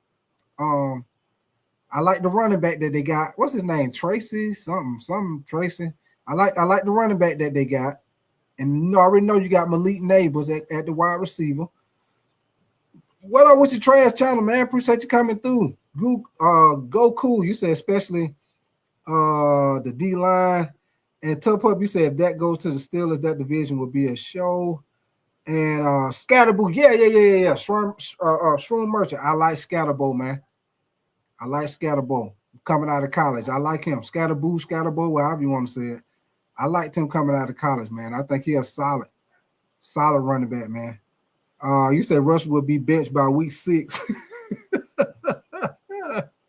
Hey, Flame Cash, he might be in that division, but in that division, he might be. Because I'll tell you, the Eagles, they going to be there. I think the Commanders going to be better. With them getting Debo, they better get Scary Terry paid, man. Because like I told y'all, man, their offense is not going to be the same. It ain't going to work without Scary Terry. They need Debo and Scary Terry. They need both of them, man. They can't just have Debo. It ain't gonna work. They gotta have both of them, man. They gotta have Scary Terry to stretch that field, and then you got Debo for all the gadget stuff. Debo do the jet sweeps. He do the screens. Catch the little short passes and break tackles. You put him in the backfield. Scary Terry, he do all the other stuff. He can do the deep routes. He can catch the ball on the run, outrun people. You need that guy that can stretch the field. So I don't know what they waiting on, but they need to pay that man. They need to pay him. Let me see. Scary Terry need to get paid. Michael Parsons need to get paid. Trey Henderson need to get paid. And the running back for Buffalo, James. They need to pay the running back for Buffalo. They need to pay him too. So it's a couple of guys that's holding out, man, that's not practicing. They need to pay these guys, man. Pay them. Pay them, man. You said if Terry ain't there, they're gonna be last in the division. Yeah. If he don't play, if they don't pay, if they don't pay Scary Terry and he end up sitting out, that's gonna be a problem. Flame for Cash, you said is Scary Terry in my top 10? Damn, Flame for Cash. No, he ain't in my top 10. But Flame for Cash, he is. You know what, Flame for Cash? I feel like this, Flame for Cash. As far as with my top 10, I had Mike Evans and Tyreek Hill in there. I tell you what, we can switch out. We can switch out Mike Evans. We can switch out Mike Evans and put in Scary Terry. We can switch out one of them and put in Scary Terry. We can switch out either Mike Evans or Tyreek Hill. We can switch out one of them for Scary Terry. But I'm suspect. I don't want to take out Tyreek Hill because I think Tyreek Hill, he just had a down year because the quarterback was hurt. But I feel like if the quarterback stay healthy, Tyreek Hill most definitely gonna be a top receiver. He gonna get them stats because he fast as hell. So I'm gonna say let's take out Mike Evans and we'll put in Scary Terry Flame for Cam. We'll do it like that. You say if I was Terry and Michael, I wouldn't play until I get paid. I wouldn't need a tough puppy. I wouldn't either. Audible crossover. You say James should automatically have his own press conference start or not? You say have it. Hey, Audible. Man, your boy Jameis, I call him Famous Jameis. Your boy Famous Jameis be having some of the funniest damn press conference, man. Hey, I don't know if y'all remember the press conference from last year, man, when he was with Cleveland and he had done through I think he had through 4 interceptions in the game. And I think two of the interceptions were pick six, got took back to the house for a touchdown. Man, that joke was too funny, man. Your boy Famous James started talking about God and praying for God to help him with the interceptions. I like, hey, God ain't gonna help you with them interceptions. Yeah, he gonna help you with the interception. That's your decision making. Yeah, you got to make better decisions on who you throwing the ball to. Hey, God gave you the talent to get to the NFL. You the one making the decisions to throw it to the wrong color jersey. That's your fault. Oh man. You said everyone gonna say here we go again. And Rick H-Time, what up with you, man? You say free Chris Olave. You say the Saints don't deserve him. Yeah. I agree with you, Tough Puppy. Hey, Tough Puppy, this gonna be not Tough Puppy, but Rick H-Town. Hey, this gonna be a tough year for Chris Olave, man. Because New Orleans, they gonna be struggling. I think they're gonna be struggling with the quarterback position, man, for sure, man. They're gonna be struggling with the quarterback. It's Rizzy. What up with you, man? You say, who do you think Gino Smith? You said, how do I think he's gonna do this year? I think he's gonna be all right. Is Reezy 818? I think Geno Smith gonna be all right, man. Like I said, he with Pete Carroll. Pete Carroll gonna put him in a situation where they gonna run the ball, they gonna play defense, and he gonna put Geno in a situation where, he probably. I'm gonna tell you this. Is Reezy.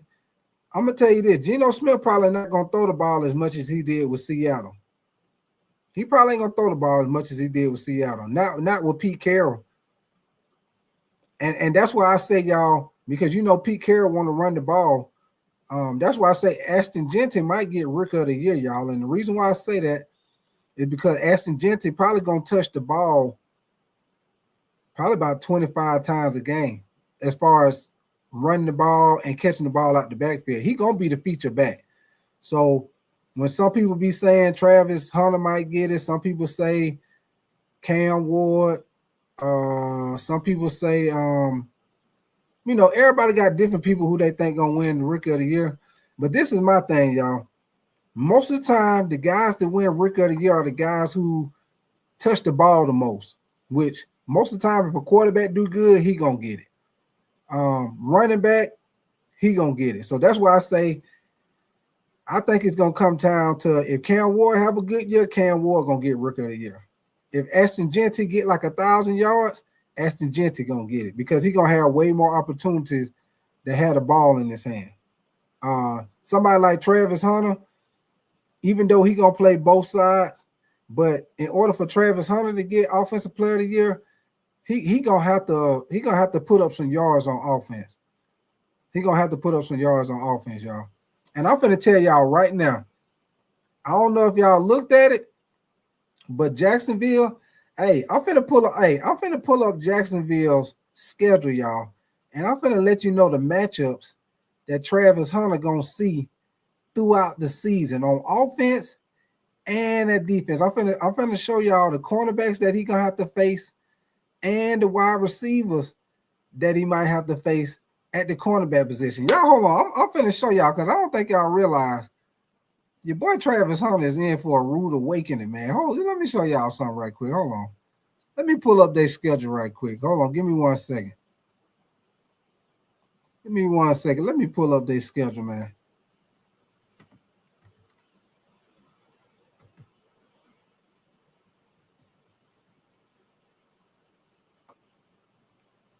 Hold on, y'all. Let me pull up their schedule.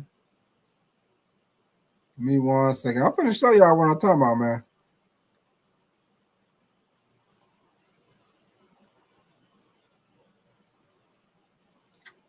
Hold up. Let's see where we at. Okay, hold on, y'all. Let me get it up on my screen. Real rugged. What up with you, man? You said AJ Terrell. Tough Up, you say if I was the Broncos, I would try to get Scary Terry and change the playing field for the Chiefs. Hey, Tough Puppy, if they was to trade Scary Terry, that'd be nice, Tough Puppy, because now they'll have Cortland Sutton, and they have Scary Terry, and they have the tight end. They got the tight end from Jacksonville. What was the tight end name for Jacksonville? They got the tight end from Jacksonville too. So if they would get somebody like Scary Terry, boy, their offense would be on and popping. Tough Puppy. I can't think of his name right now. I'm probably sure y'all probably tell me, but I forgot his name. But give me 1 second, man. I'm finna show y'all. I'm finna pull up Jacksonville's schedule, man, so y'all can see the matchups. Y'all check this out, man. Y'all finna see the matchups that your boy Travis Hunter gonna have to face this season, man. And I'm gonna show y'all these matchups, these different teams with the matchups, man. As far as because he's gonna be playing both sides of the ball. So each team, I'm gonna tell y'all the wide receivers and the cornerbacks that he gonna end up having to go against. Your boy finna catch hell the first season, first year of his NFL career, y'all. So now, first game, y'all know Jacksonville go against the Carolina Panthers. So he playing wide receiver. Guess what cornerback he gonna see? J.C. Horn. First game, J.C. Horn.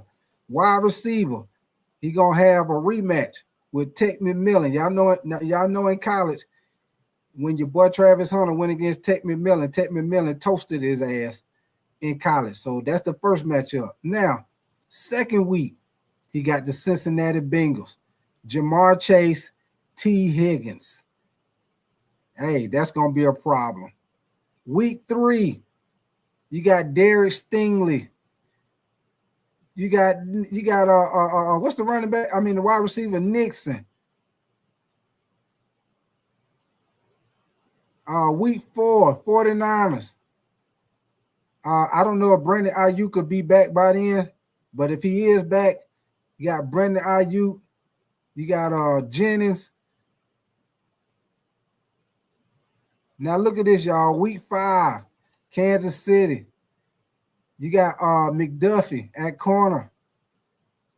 You got Xavier Worthy. You got Rashee Rice, Hollywood Brown. Hey, whatever side he on, y'all, I'm just telling y'all, whatever side he on, who he gonna see. Seattle Seahawks. You got your cornerback. What's his name? Woodland. I think his name Woodland. You got Jackson in Jigba. Hey, the Rams. You got Puka Nacua, Devontae Adams. Then he got Houston again. The Chargers. That ain't that bad of a matchup. He'll see Ladd McConkey, but Ladd McConkey, he's nice though. He's nice. Now you go play Arizona. You gotta see Marvin Harrison Jr., y'all. But y'all get my grip.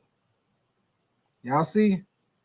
So your boy got some tough matchups on both sides of the ball his first season, man. But y'all get my drift. Y'all get my drift, boy. That's why I say I don't know about Travis Hunter, even though he's gonna be playing both ways. I don't know about your boy getting no Rookie of the Year, man. Your boy gonna have some tough matchups. God by the Son, you say, yeah, Travis getting cooked if he play corner. Yeah. Either way, God by the Son, he got tough matchups at the corner position. He gonna have tough matchups at the wide receiver position. Nico Collins, that's it. Appreciate that, Shroom Merchant. Yeah. I said Nixon. My bad, Shroom Merchant. Appreciate that, man. Y'all know sometimes my mind go blank. I'll be trying to think of I know who I'm talking about, but I'll be forgetting the damn name. You say he's gonna have a hard time against any team that can keep on the field for a long time. Yeah. You say them number one corners gonna guard Brian Thomas. They are. But I'm gonna tell you something, Audible. They ain't gonna be on Brian Thomas the whole time.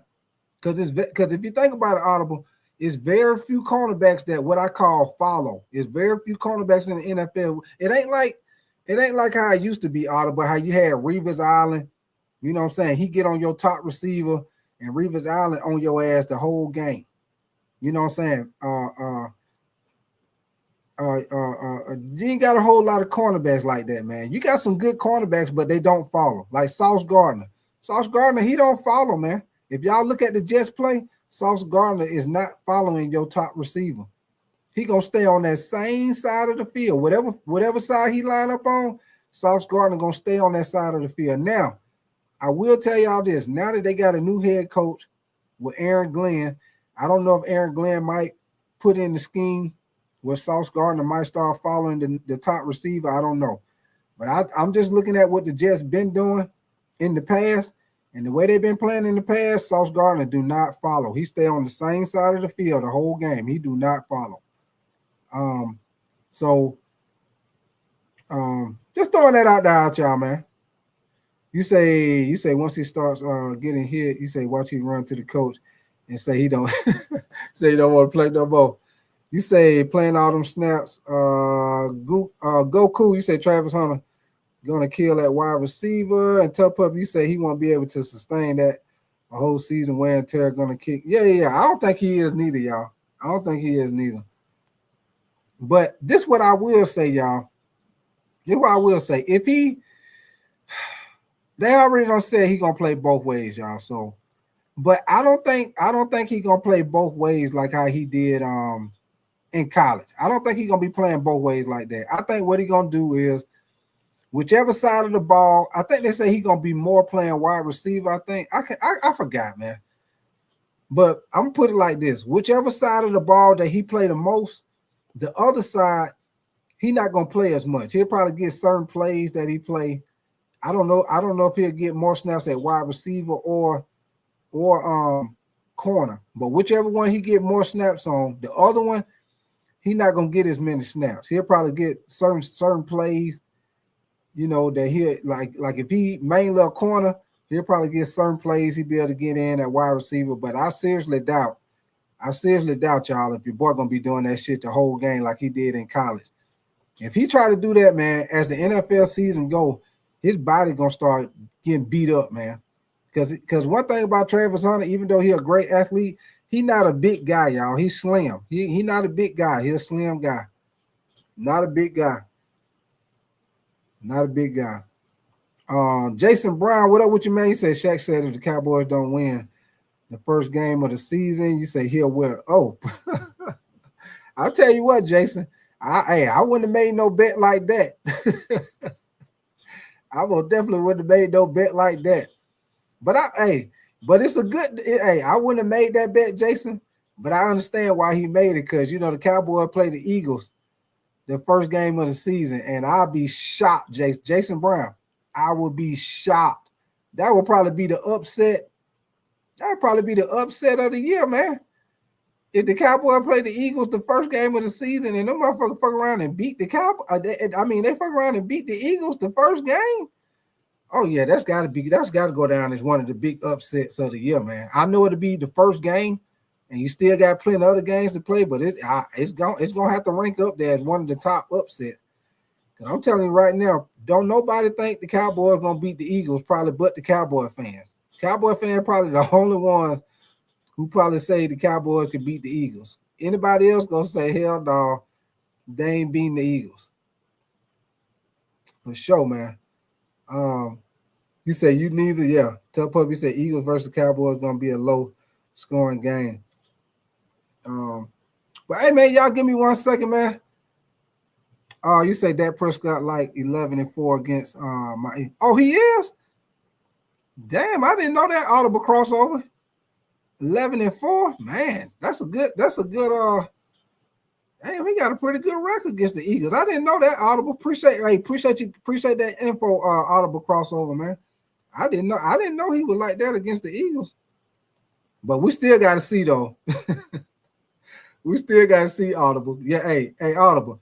I don't know if he played the Eagles with your boy Saquon on the team and how the Eagles offensive line and defensive line is now. I don't know if he done seen that Eagles team because your boy was pretty much hurt most of the whole season last year. So I don't know if he's seen this new Eagles team where they dominate the line of scrimmage on both sides of the ball, and then you got your boy Saquon running all over the ass. But y'all give me 1 second, man. I got a little quick video I want to play for y'all, man. Give me 1 second.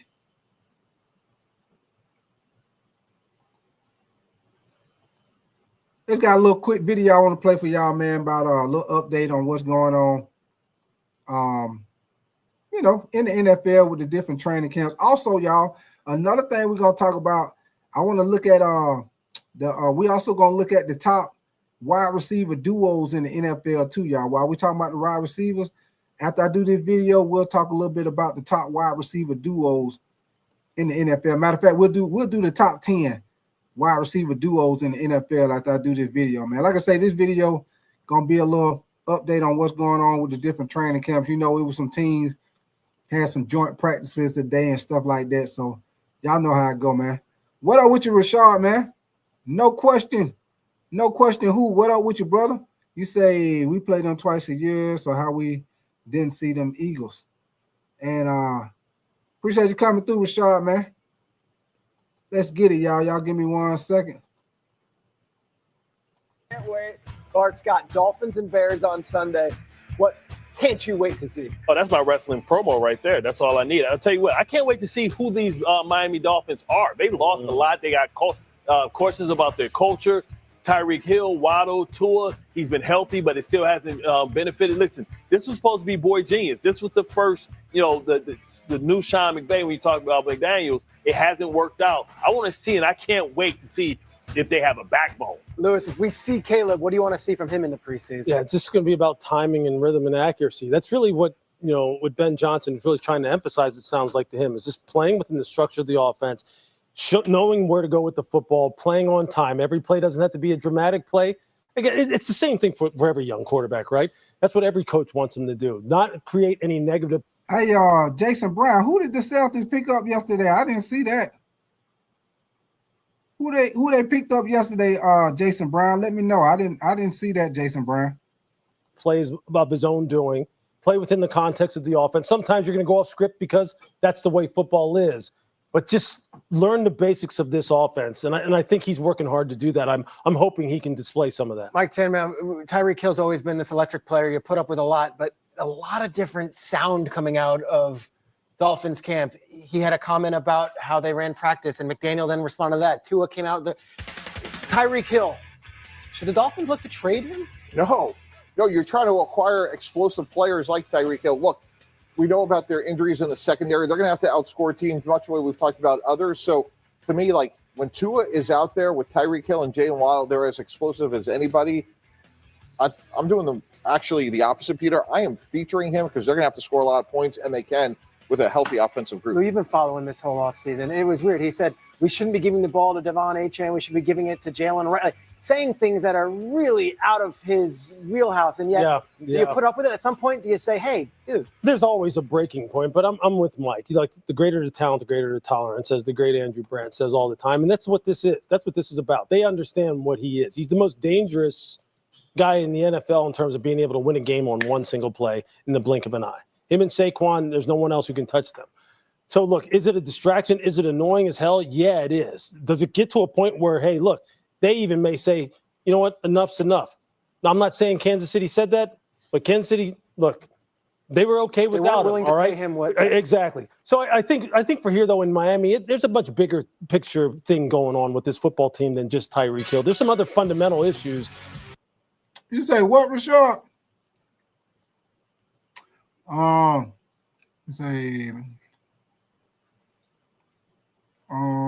you say Big Time Tri-State on a whole nother channel.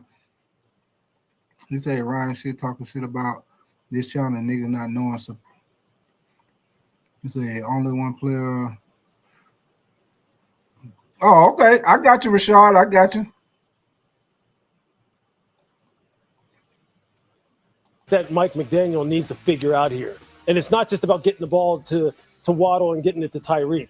It's about doing what he kind of came up in the league being a specialist in, which is carving people up running the football, which this team can do when they commit to it. But no, they get kind of enamored with these perimeter players and want to throw the football all over the place. And the defensive coaches who I've talked to say, hey, look, we're locked in on what they want to do throwing the ball. And if that's what they want to do, things are going to be tough for Miami. So they're going to have to change it. There's a bigger picture problem going on here. No Armstead. They lost a lot of talent. The window could be closed for Miami. There's no question. And a lot of premium players coming off of injury. And you know what, Rashard? Stuff like that, Rashard, I don't play into that stuff, Rashard. Stuff like that, I don't play into that, man. So, but you know me. I'll holler at him when he come back on here. I'll most definitely holler at him, Rashard. Believe that. But stuff like that, I don't get into that, man. That's the most childish games, man. I don't get into them childish games. I'm too old for that shit, man. But here we go, man.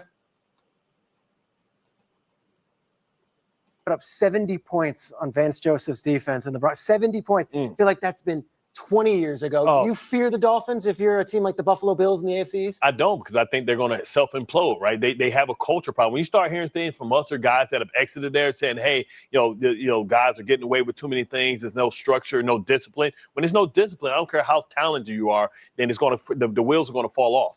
You need who's the leaders? Who's the leaders there? Yeah, that's all fair, but the two things they can do is score points. They can rush the passer with Bradley Chubb, Robinson. But see, that's the thing, though, Mike, right? Phillips coming so back? when you're talking about Chubb and you're talking about Chop. I mean, these guys have to, and Jalen Phillips, these guys have to all stay on the field. Chop has to develop into that guy.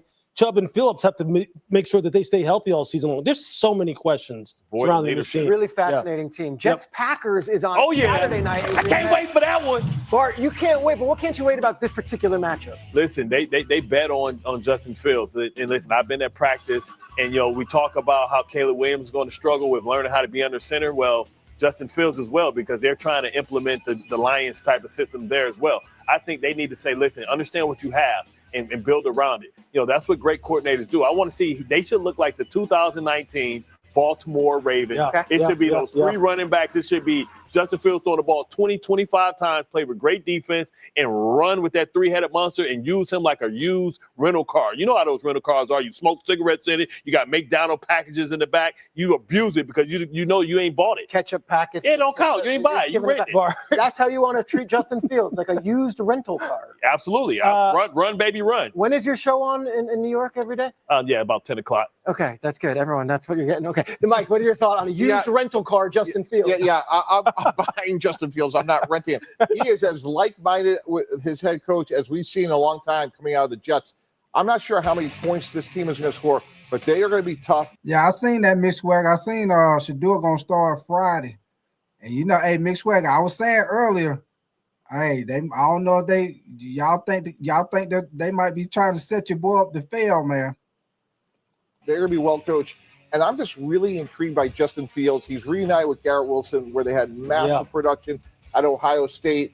And I think the way they're going to play offense is they're not going to turn the ball over. They're not going to have a lot of, like what we've talked about, self-inflicted wounds. So I think Justin Fields has a chance to stick around. 800 yards. They need about 800, 900 yards. Like I've said it all offseason, and Mike, you know as well as anyone with this football team.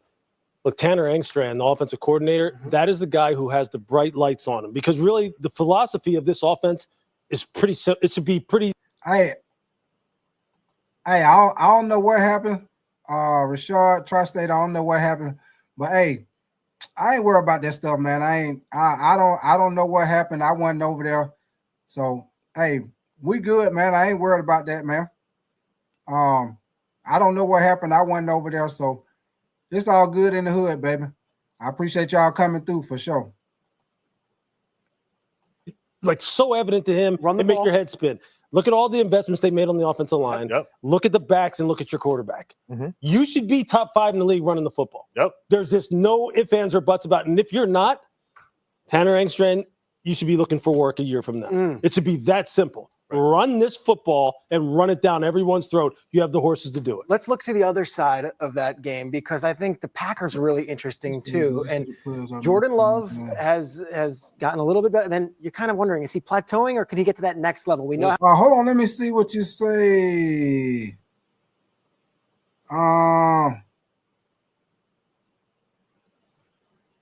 Oh no, you good, Tri-State, man. Like I say, I went over there, man. I don't know what happened.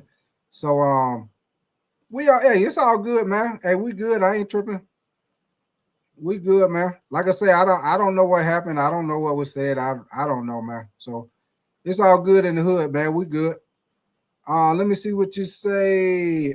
Jason, you said, did you see the players I mentioned? Hold on, let me see what you say, Jason. Let me go back up. Jason, you say start to pick up. You say RJ Lewis on the Jazz and Chris Boucher from the. Oh, okay, Jason. That wasn't no bad pickup. That was decent for the Celtics. That wasn't no bad pickup. That wasn't no bad pickup, man. That wasn't no bad pickup. Let me see what you say. Mick Swagger. I mean, God by the Sean. You say I'm betting. God by the Sean. You say I'm betting Shedeur score at least a touchdown first preseason game. You know what, God by the Sean? Even though he going against my team, hey, I hope he do, man. I hope the best for Shedeur, man, because you know it's almost like they kind of got a conspiracy against him in the NFL, man. So I hope he do good, man. I mean, even though it's against my team, I hope he go out there and throw 2 or 3 touchdowns, man, so they can get off the man back, man. Because I think Shedeur got talent. Yeah, he ain't athletic. He can't scramble around like that, but he a pocket quarterback. But one thing he did do in college, he threw the ball accurately. You know, he made pretty good decisions. So if you can do that in the NFL, you can throw the ball accurately. You can make good decisions. You're good with your timing.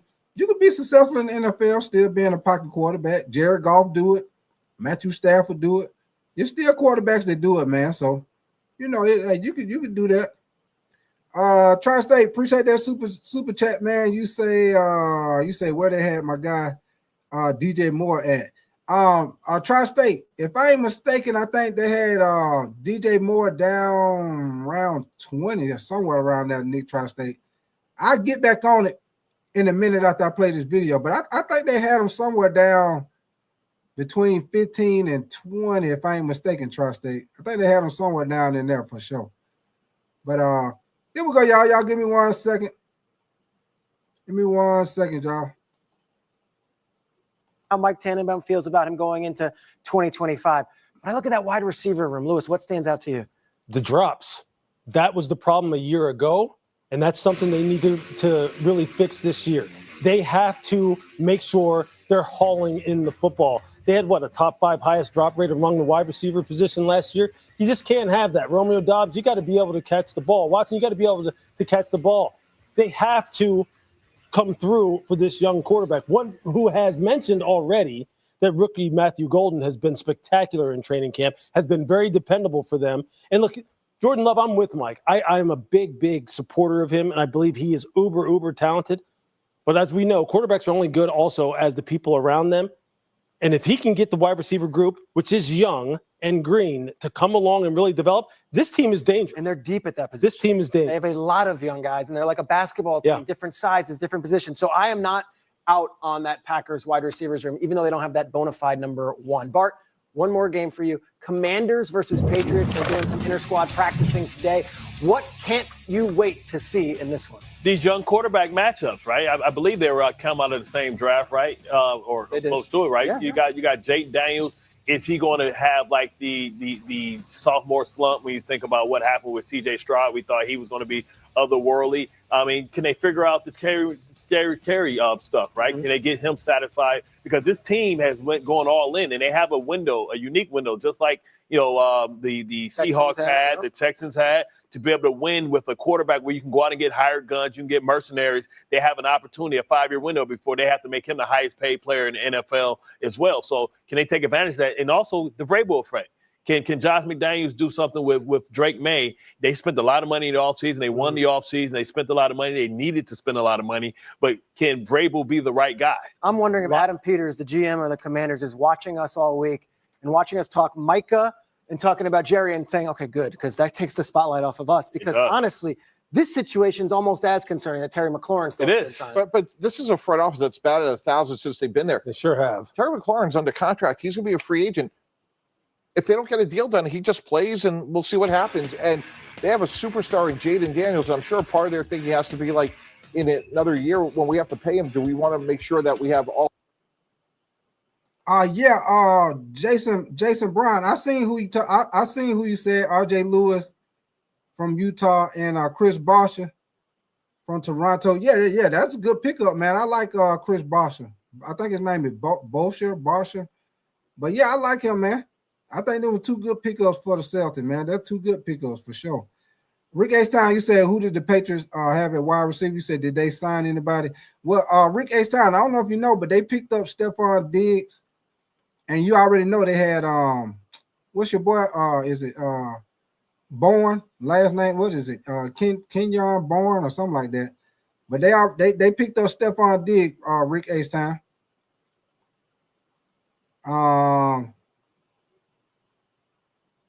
Y'all give me 1 second, y'all.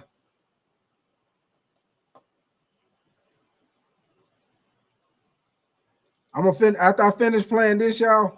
We're gonna get into the top wide receiver duos in the NFL, y'all. Just have a little fun with it. Room in the world in terms of if Terry McLaurin's still playing great, that's one thing. But if he's not, this is job 1, 2. Oh yeah, hey Nathan, you know they already butting heads. I told him I told him we good in the hood. I don't know why they still butting heads. I told him we good. I ain't worried about that. I don't know what happened. So hey, just leave it at that, man. We good. Mark Scott, you're shaking your head. And here's well, wait, I want to hear from Bart because he's shaking his head because we have to be consistent. We talk about why Micah Parsons deserves his money, right? He deserved his money because he's exceeded his contract.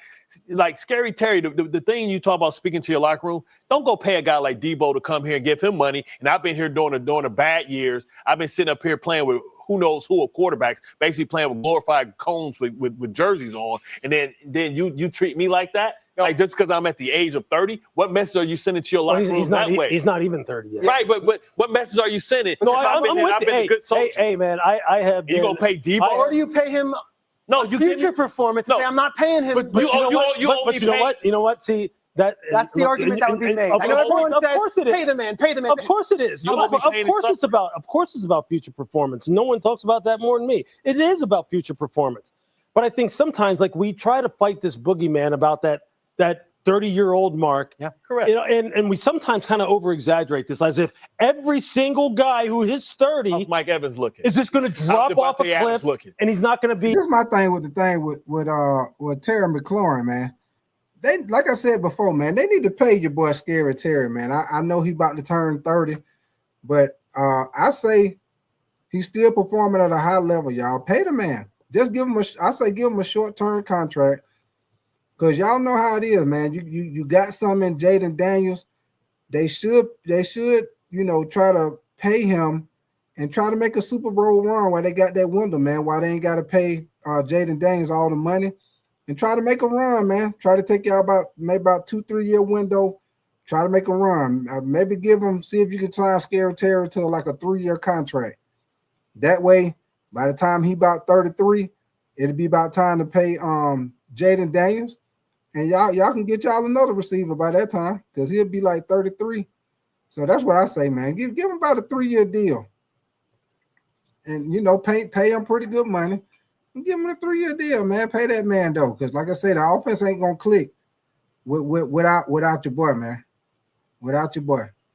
Let me see what you say. Mick Swag, you say Bar Scott, Nick Button about the pop. Yeah, it is. Yeah, it is. Jason, you say pay McLaurin or trade. Then come on, guys. You say the players need a new CBA. Yeah, they do. I agree with you. You said they might as well pay him. They trying to win right now. Yeah, that's why I say go on and pay him. Give him about a short-term contract. Give him about a 3-year deal. You said the Bengals going to sign him. You say we only Hey Nathan. Boy, if they sign McLaurin, boy, hey, y'all ain't gonna win. No, hey. Hey. Well, Nathan, if they sign somebody like Terry McLaurin, boy, y'all gonna have to outscore everybody. Hey, all y'all games gonna end like 50-something to 40-something. Every time y'all play, it's gonna be 50-something, 40-something. Y'all ain't gonna be doing that but putting up points. Y'all ain't gonna stop nobody, but y'all gonna outscore some people though. Y'all go outscore some people. For sure.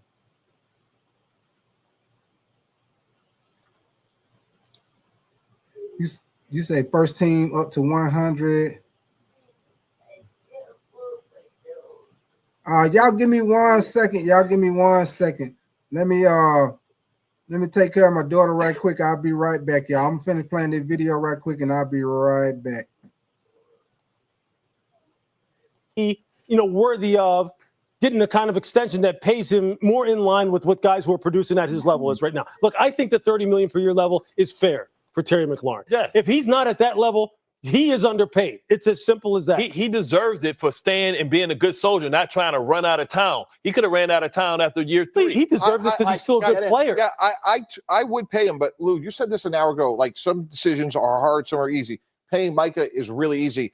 I would pay Terry McLaurin, but there is a limit because you could find receivers, guys. Keenan Allen went back, to use your line. He was a rental of the 1 year. But you're right. Mike, you know what? I'll just take that. I'll take that to another level. I think it's easy for me to kind of come up with a fair value for him. Right. Okay. But it's hard. Like it's going to be hard to get this deal done because maybe Terry doesn't see it that way. With Micah, you're probably willing to make more concessions and like really extend yourself and go, hey, look, I'll do whatever it takes. With Terry, there is a cutoff. That's what makes this a little bit different. No doubt.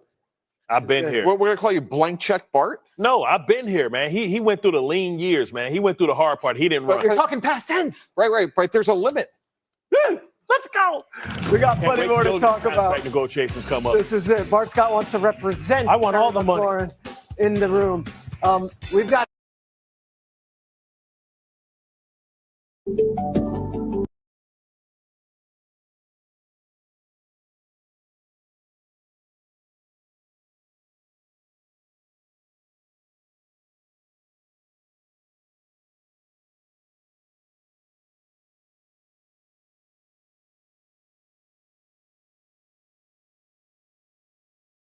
Y'all give me 1 second. I get that off my screen. Y'all give me 1 second, man. I gotta get my baby girl right quick. But I'm gonna play another quick video. I'm gonna play another quick video right quick, and I'll be right back. I gotta take care of my little girl right quick. Y'all give me 1 second, and I'll be right back.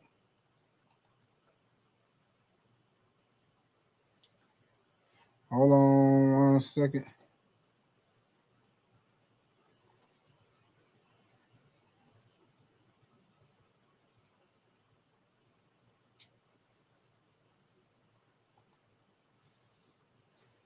Hannah, let's keep it NFL. Joint practices underway in the NFL. Commanders and Patriots getting together today at Foxborough. Mike Vrabel was asked earlier about the plan for his second-year quarterback, Drake May, this preseason. That's new on SportsCenter.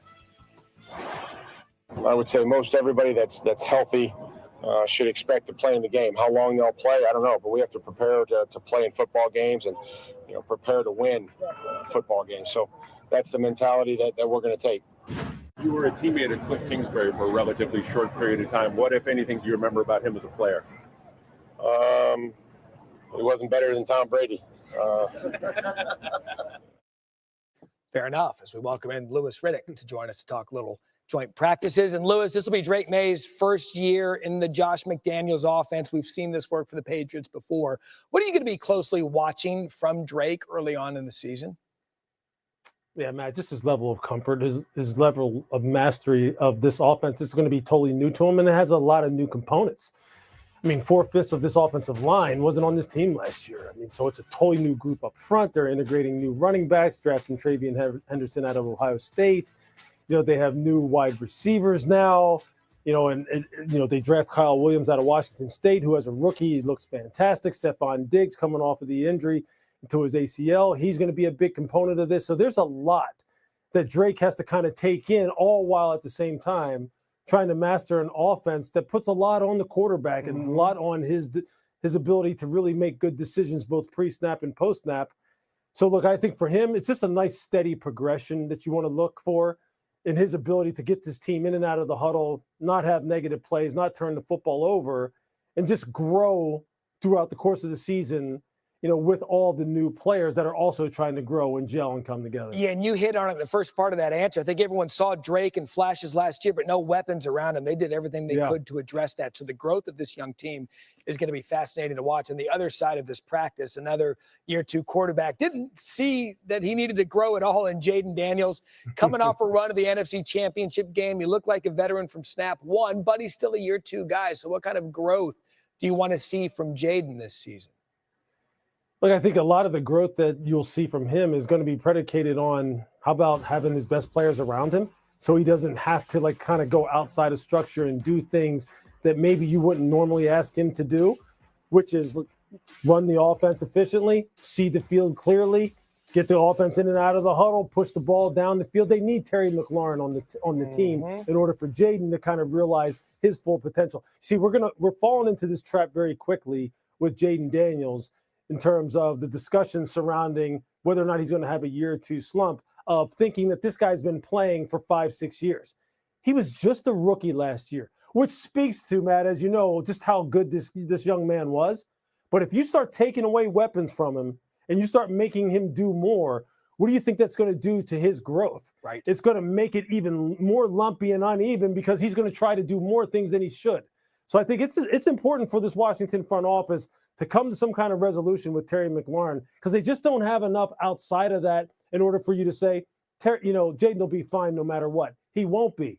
I think this is a big, big contract negotiation to keep an eye on. It's huge, because we talked about weapons for Drake May, and we kind of saw a regression to the mean for C.J. Stroud with Houston after a remarkable rookie season. But if Jayden continues to grow, look out. Second best odds to win the NFC East. Training camp, preseason football, full effect. Lewis Riddick will be here every step of the way. Lewis, thank you. Sports Center rolls on, and why not? The Texans, a force to be reckoned with. 2 straight 10-win seasons, 2 straight division titles. After losing to the Chiefs in the divisional round, Coach DeMeco Ryans and QB C.J. Stroud looking for more. They head together into year 3, and Stroud spoke today from camp on the challenge facing that elite Texans defense. New on Sports Center.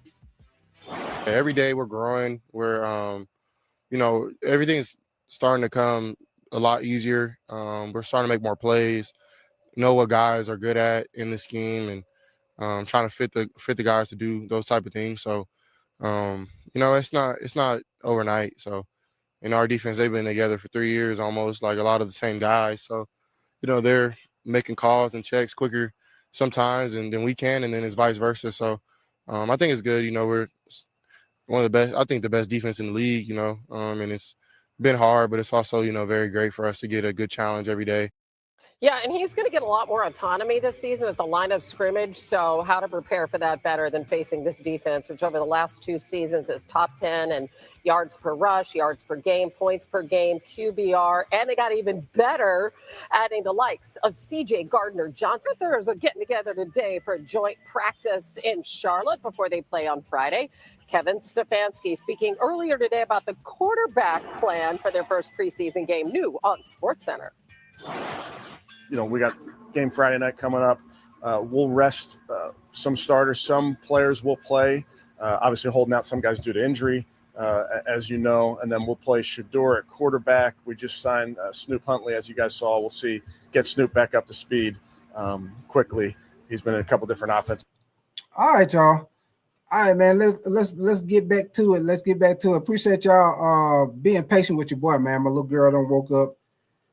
They done just started back school. She done caught a little cold already, boy. I tell you, boy, your kids don't start getting sick till they start going to damn school, man. What the hell? She done caught a little cold already, boy. God, they just started school. But y'all give me 1 second, man. Let me get this off my screen. You say put your phone press, guy. Hey, give me 1 second, man. I appreciate y'all coming through, kicking it with me, man. I'm gonna show y'all. I told y'all I wanted to show y'all the top 10 wide receiver duos in the NFL. Also, y'all let me know if y'all agree or y'all disagree with this, man. Yeah, give me 1 second. Let me pull this up on my screen.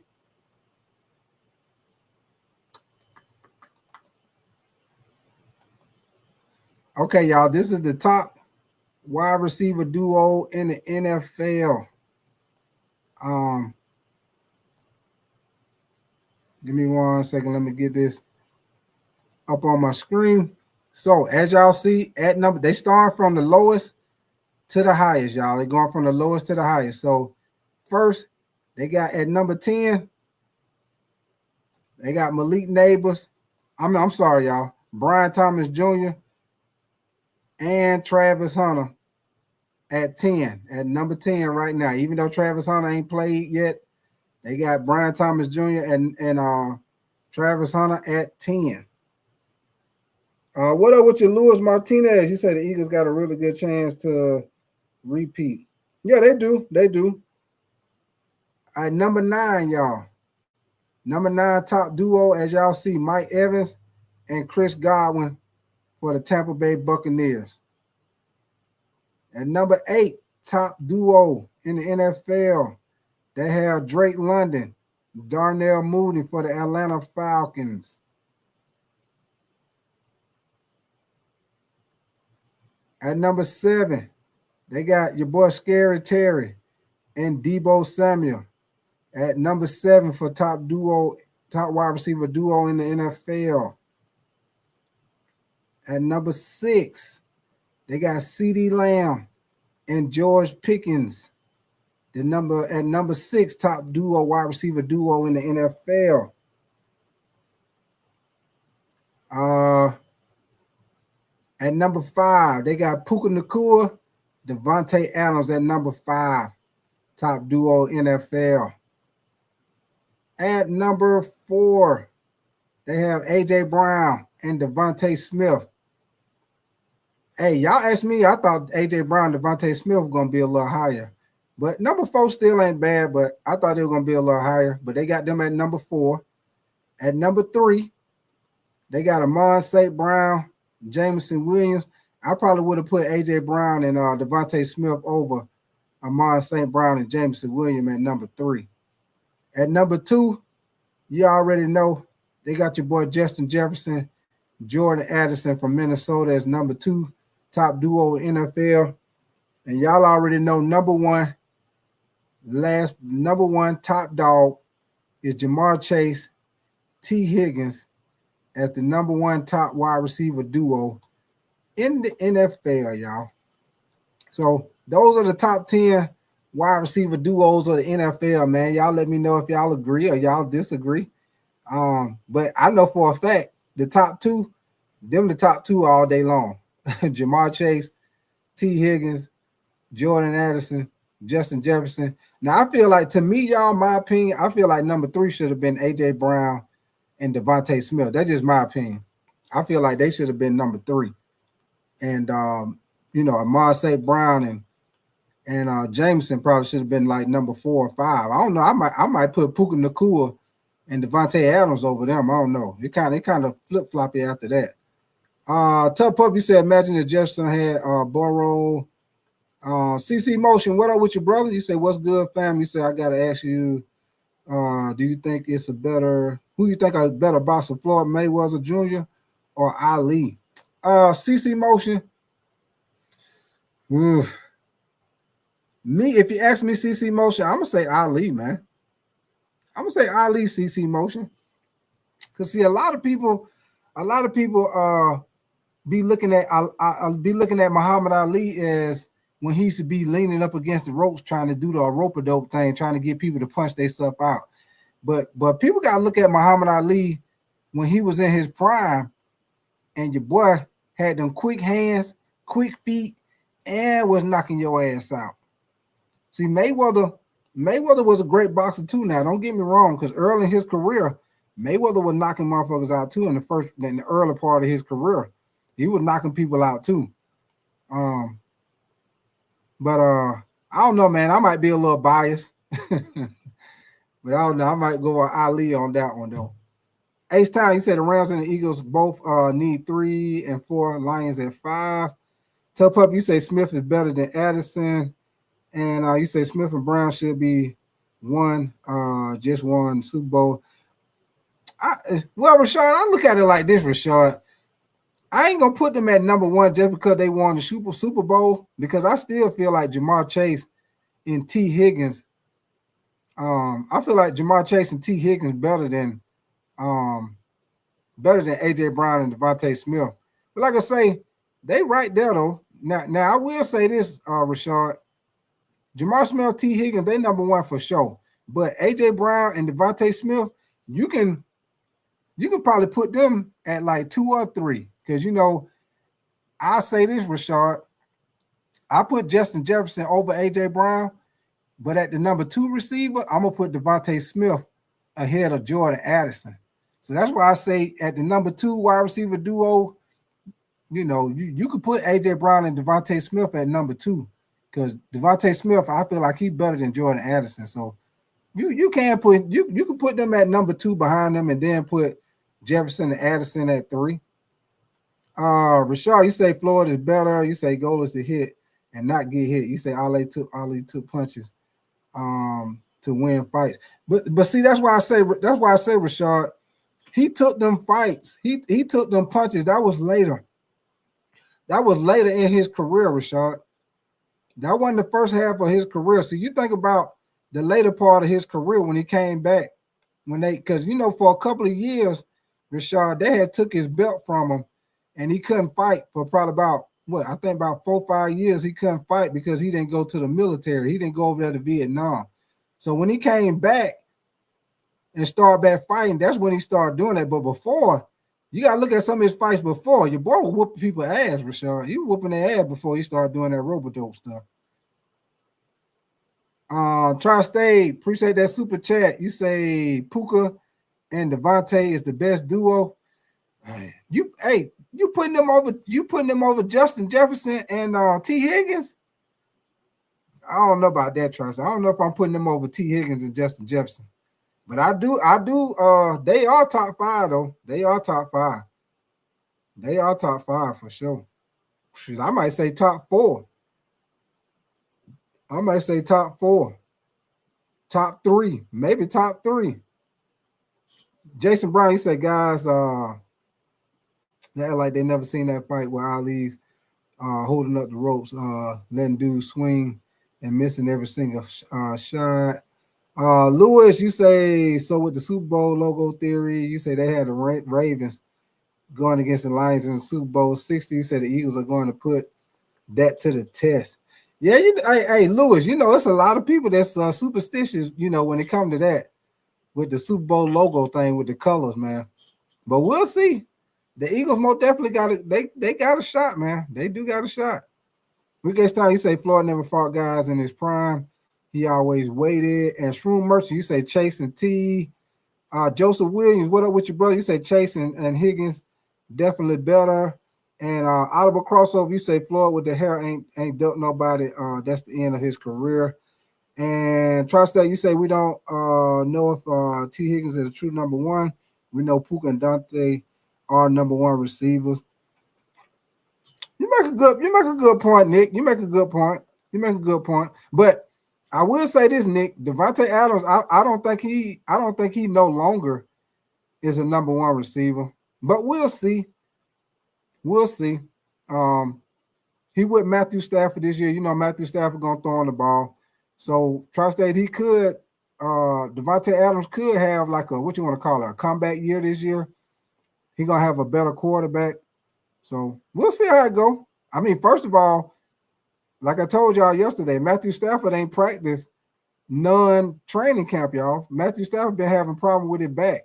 He haven't practiced none the training camp because he having back problems, y'all. He ain't threw a pass the whole training camp. He having back problems, y'all. I got to look into it. I don't know if it's supposed to be something serious or it's just some type of lingering problem. But all I know is he ain't practiced. He ain't threw no pass in training camp because with the back problem. You say so Pacquiao wasn't in the prime. You say Michael Madonna, Berto, Canelo. You say you'll continue. Yeah, hey, don't get me wrong. Hey, Floyd is a great fighter, y'all. Don't get me wrong. He's a great fighter. He's a great fighter. He's a smart fighter. You know, the later part of his career, he just all I would say, y'all, is he mastermind how to win a fight, which is you hit and don't get hit. Hey, and you know, in order for you to do that, he has great reflexes. That's one thing that helped out Floyd Mayweather, y'all. Not the fact that he had quick hands, and when he did throw punches, he did connect. But the thing about Mayweather is he had great reflexes, y'all. He had great reflexes where he was able to move his head, move his shoulders to keep himself from getting hit. But in order for you to do that, you got to have great reflexes to do that, man. So, and you know, everybody tried to figure out his defense, tried to do something about it. Nobody really figured his defense out, man. I think Oscar De La Hoya was the closest one that try to figure his defense out. He was about the closest one. You said Canelo was like 23 when he fought Floyd. Pacquiao was way past his prime. You say who is Mandana? And you said Marvelous McLaren with a clean Floyd shit. Oh yeah, your boy Hagler, boy, he was a beast. He was a beast, man. You said it's gonna be hard to scout Adams and Puka Tight. You said who would you double cover? Hey, Tough Puppy, really, to be honest with you, hey, you can't double cover neither one of them, to be honest with you, because if you double cover Puka, Devontae Adams gonna get open. And you most definitely, hey, I most definitely ain't finna double cover Devontae Adams. I'd rather double Puka Nacua and take my chance with Adams than to double team Adams and then let Puka just kill me. So I'd rather take the chance, double team Puka and take my chance with Adams. That's about your best bet right there. You say Oscar was you say Heller was a middleweight. CC Motion, you say, damn, I'm loving all these debates, no lie. And Rashard, you say Rick H. Town, you say Floyd beat the most champions ever. Y'all thought was gonna excuse me, y'all, excuse me, my bad. You say he beat Pacquiao, you say, but now that don't count. And Rick H. Town, you say Rashard, he fought these guys after their prime. Is what I'm saying. Hey, I will say this, y'all. I will say this. I feel like if Floyd Mayweather would have fought Pacquiao maybe about 5 years earlier, I think that would have been a different fight, y'all. I will say that. I will say that. If Floyd would have fought Pacquiao about 5 years or earlier, when Pacquiao was still quick as fuck and still had power in both his hands, I think it probably would have been a different fight, y'all. I do. Now, I don't know if Pacquiao would have beat him, but I most definitely feel like Pacquiao would have put some hands on his ass. I will say that because Pacquiao, that boy was quick, man. He was throwing a lot of punches. Hey, Pacquiao might throw 8 punches and hit you with 5 of them. He would throw a lot of punches, man. Audible, hold on, let me see what you say. Audible. Let me see. V Lee, is that Believe V? What you may say? All Floyd fights are fixed. You said just like Tyson's fight. Ooh, you said Tyson fights? Ooh, hey, V Lee, no, I can't say Tyson fights were fixed. Your boy was knocking people out. Yeah, I ain't gonna say Tyson fights. No, I ain't gonna say that now. Audible, you say Sugar Shane mostly has championships too. Jason, you said there was way too many belts recognized these days, is what yeah. It is a lot of belts, man. It is a lot of belts, man. Hey, it be certain. Hey, you look at a boxing match nowadays, it be certain people having belts. You be like, who the hell is that? He got a belt? And sometimes they be having the money belt, the green belt. You be like, who the hell is that? He got a money belt? Yeah, they got a lot of belts now, man. You said there's always been 4 belts since like the 70s. And believe you say the latest. You say the latest one. Tri-State. You say Floyd Duck Manny, like 4 years. Jason, you say I put my money on Sugar Ray Robinson over Pacquiao. Ooh, Jason. Man, I don't know. A prime Pacquiao? I don't know, but Sugar Ray was a bad boy though, Jason. Sugar Ray was a bad boy. He was a bad boy though. Believe you say no. You said the latest Tyson fight. Oh, okay. I got you, V Lee. I got you. Chauncey, you say you missed my comment. Hold on, Chauncey. Let me go back up, Chauncey. Let me see where you at, Chauncey. Let's see. Now let's see motion. Chauncey, you say. Let me see what you say, Chauncey. You say you could take this. You say you could take this. Back in the day, you say Ramos and CC Carter. Oh yeah. Oh yeah, for sure, Chauncey.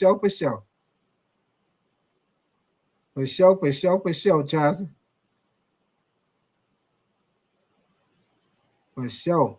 Ottawa, you said Floyd fight. Plenty of people in their prime. Just later he ducked. And Shroom Merch, you say Big Ty. Let me see what you say. Shroom Merch, you say Big Ty Nice. Washed up boxer versus social media. Facts, Shroom Merch. Facts. Hey, I will tell y'all this, man. When it comes to the boxing, man, if you think about it, the biggest match that everybody want to see is Canelo and Terrence Crawford. And you know, a lot of people feel like Terrence Crawford moving up too high in weight to fight Canelo. A lot of people feel like that, even though Crawford putting on weight. But I will tell you this, man, in boxing, it does make a difference in the weight classes, y'all. That's why they got weight classes. And sometimes when you go up too high, you get your ass whooped, like how Canelo went up too high and he got his ass whooped. So, but we'll see, man. I'm gonna tell y'all this, man. Both of them are my favorite boxer. What are with you? Is that what are with you? Is that? Hold on. Did I say your name right last night? Is it Callahan? You say you say Mike Arsenal in Ravens. You talking about the Baltimore Ravens? You say I'm not. Hold on, let me see what you say. Audible. You say I'm not a Floyd fan, but the disrespect is crazy. CC Motion. You say okay. You agreeing with Nick and Rick H. Town. You say why we all over the place in this chat? Yeah, we talk about everything tonight, Rick H. Town. Hey, we all boxing. All kind of stuff tonight, man. Rashad, you say Terrence Crawford is gonna knock out Canelo. I don't know about that, Rashad. I don't know if he's gonna knock him out. I think he can. I'm gonna tell you this, Rashad. You say yes, sir. You know Rick H. Town. You say, hold on, let me see. You say Kalihi. Okay, Kalihi. Okay, appreciate that, Kalihi. Gotcha. I try to make sure I remember that, Kalihi. Luis Martinez, you say Crawford needs to beat Canelo, and Rashad, you say Terrence is gonna slap Canelo. You say he gonna slap him. You say Rashad, you didn't answer the question though, and Rashad, you say I didn't. You say Berto Kalihi, you say yes, sir. CC Motion, you say they were saying Crawford was slower in that last fight and that it was on the one weight class jump. Jason Brown, he said Robinson went 40-0 before Lamada had an iron chin. You say they 91 fights straight after. You say he held titles in three decades. What up with you, Snow Easy, man?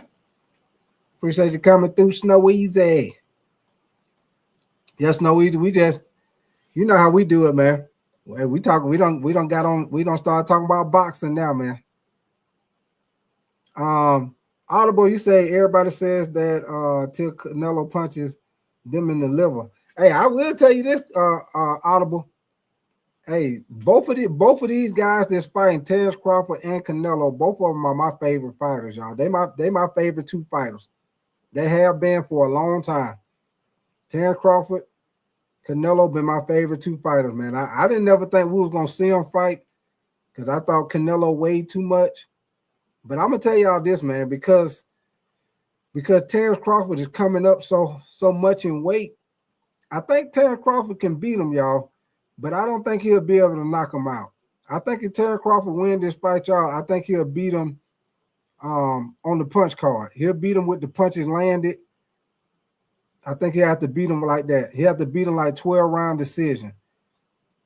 I don't see Terrence Crawford knocking out Canelo, man. I don't see that. If he do, hey, that'll be a world shocker for sure. Jason Brown, you say check out what I just looked up, Big Tight. You say what's that? You said check out what you just looked up. What you found, Jason?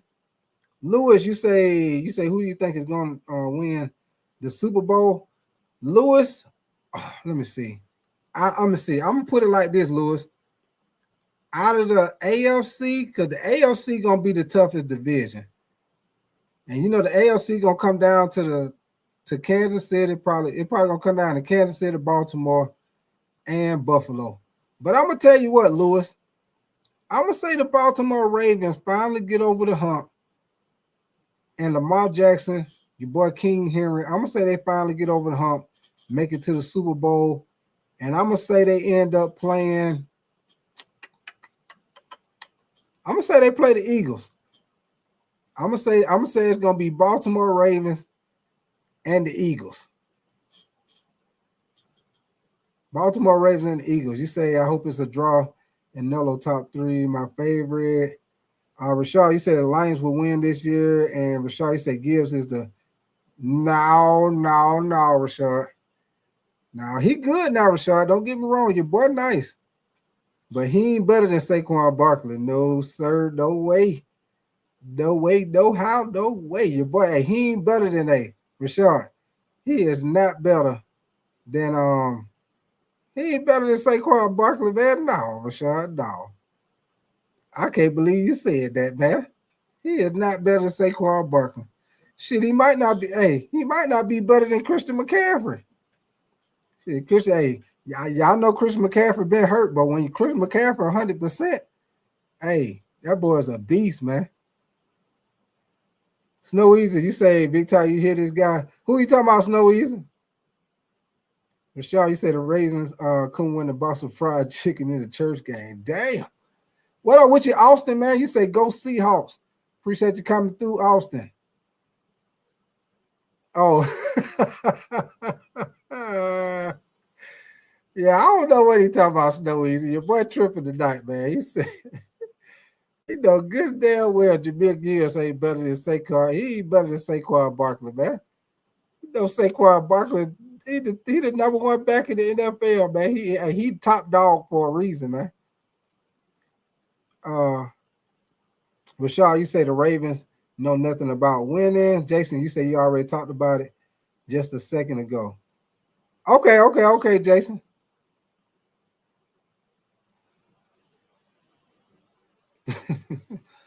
Hey, boy, y'all be wilding, boy. Y'all be wilding. Oh, man. Oh, yeah. I got stuff for y'all last, man. Hey, Snow Easy. Rashad. Hey, y'all know we was talking about the wrestling last night. And I know y'all probably heard because ESPN is wrecking up right now. Y'all know ESPN, they don't bought NFL Network. They don't bought the NFL Red Zone. And y'all know they don't came in, they don't brought the WWE to the ESPN. Y'all, I don't know if y'all heard about that. But ESPN has brought WWF. They have came together, y'all. So now what is going to happen is all the big matches for wrestling, well, all the big events, SummerSlam, WrestleMania, Royal Rumble, all those big events for wrestling, they all going to be hosted by ESPN, man. So shout out to wrestling, man, for stepping their game up and getting basically getting a partnership with ESPN, man. But y'all know I want to do a little something for the wrestling, man. I want to do a little something on my I got a little video for y'all with my favorite wrestler, man. Y'all know my favorite wrestler was Stone Cold Steve Austin, man. So I got a little something I want to show y'all right quick. Where your boy Steve Austin put the stunner on damn near everybody in the goddamn put the stun on damn near everybody in the arena. Y'all give me 1 second, man. Give me 1 second. You already know. Hold on. Let me find this right quick, man. Give me 1 second, man. Shout out to what's his name? Highlight Wire. Shout out to him, man. Give me 1 second, man. Here we go. Hey, check out your boy, man. Everybody in the ring fighting. This 2001, man.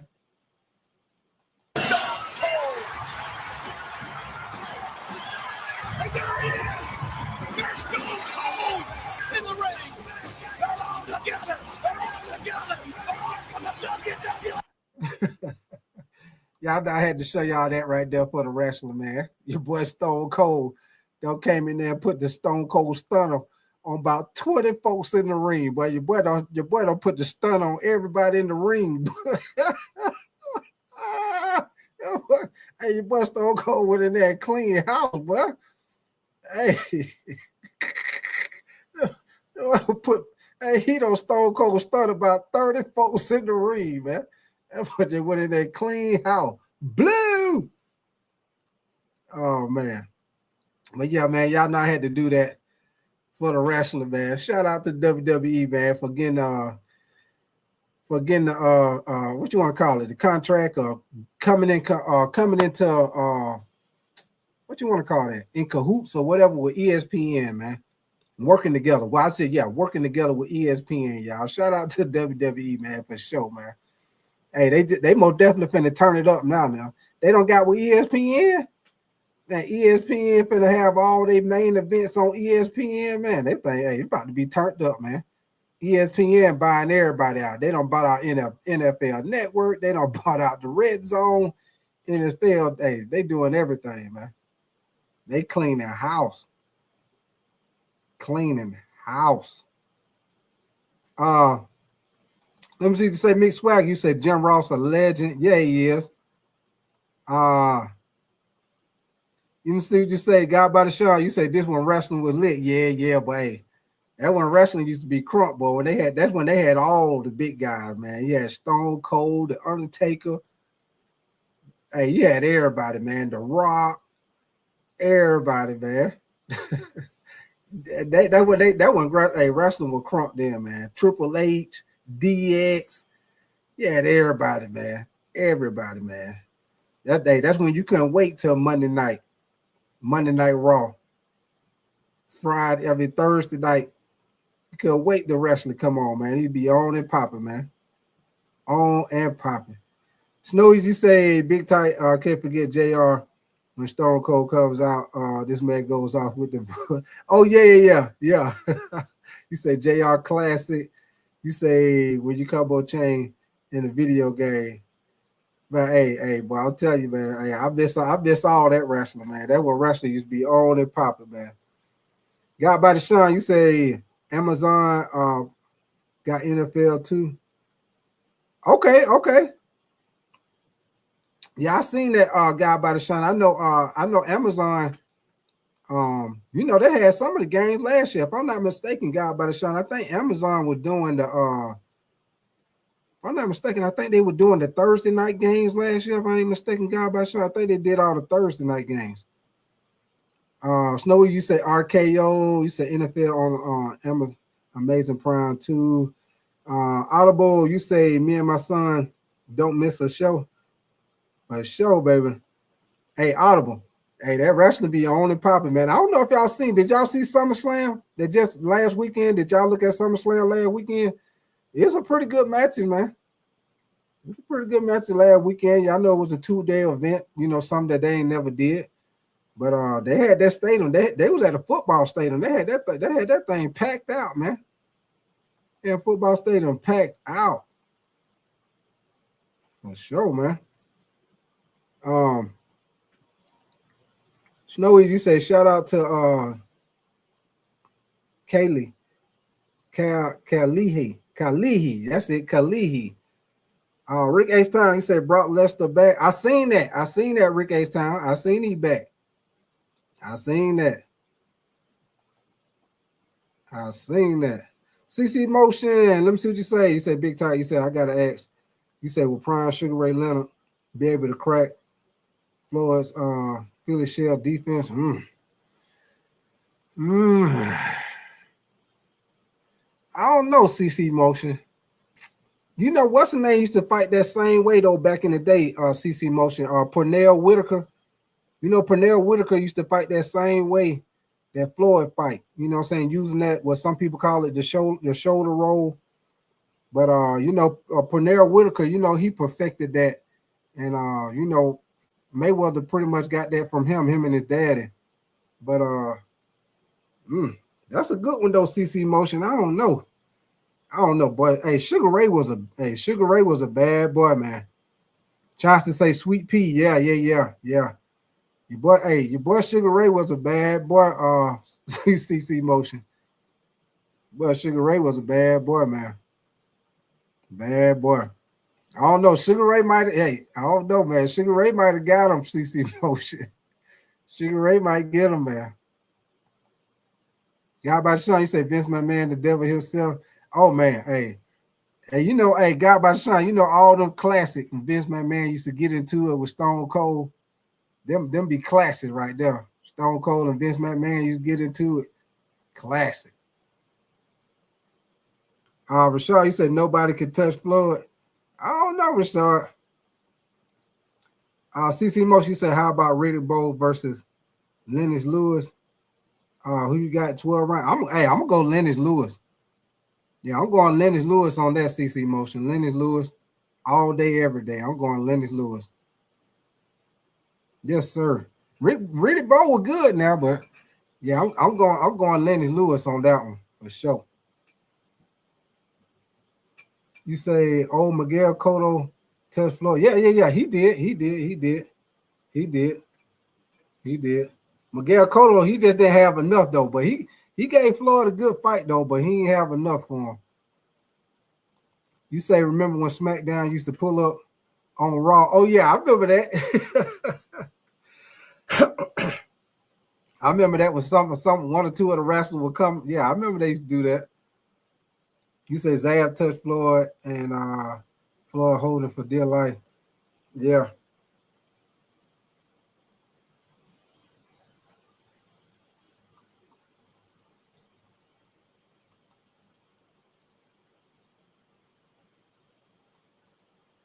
Well, shoot, y'all. Nathan, you said Rashard versus Nick Tri-State, Hell in the Cell. You say who you got? You say Hell in the Cell. Hell in the Cell, baby. Yes, sir. Hey, Money in the Bank. Hey, Nathan, Money in the Bank, the ladder match, Money in the Bank, ladder match, Money in the Bank, Money in the Bank. Shorty, what you think? Money in the Bank, Money in the Bank, baby. You got the ladder match. You say Nathan Strader would die in real life, and Nathan, you say the shadow business. Well, shoot, man. Hey, we about to get up out of here, man. Your boy got to get up and take my butt to work in the morning, man. But I'm gonna definitely appreciate y'all coming in here, kicking it with me, man. Y'all make sure y'all keep your notification bell on, man. I'm gonna probably do one of them preseason games tomorrow night, y'all. So y'all keep your notification bell on, and y'all know how we do it. I'm gonna do a live game reaction for one of them preseason games tomorrow, man. For sure. Yeah, it's no easy. Your boy got to get up in the morning. Got to take my butt to work, man. But we'll be back in here tomorrow, Snow Easy. Like I say, I'm gonna do one of them preseason games. Like I say, I'm probably do one tomorrow.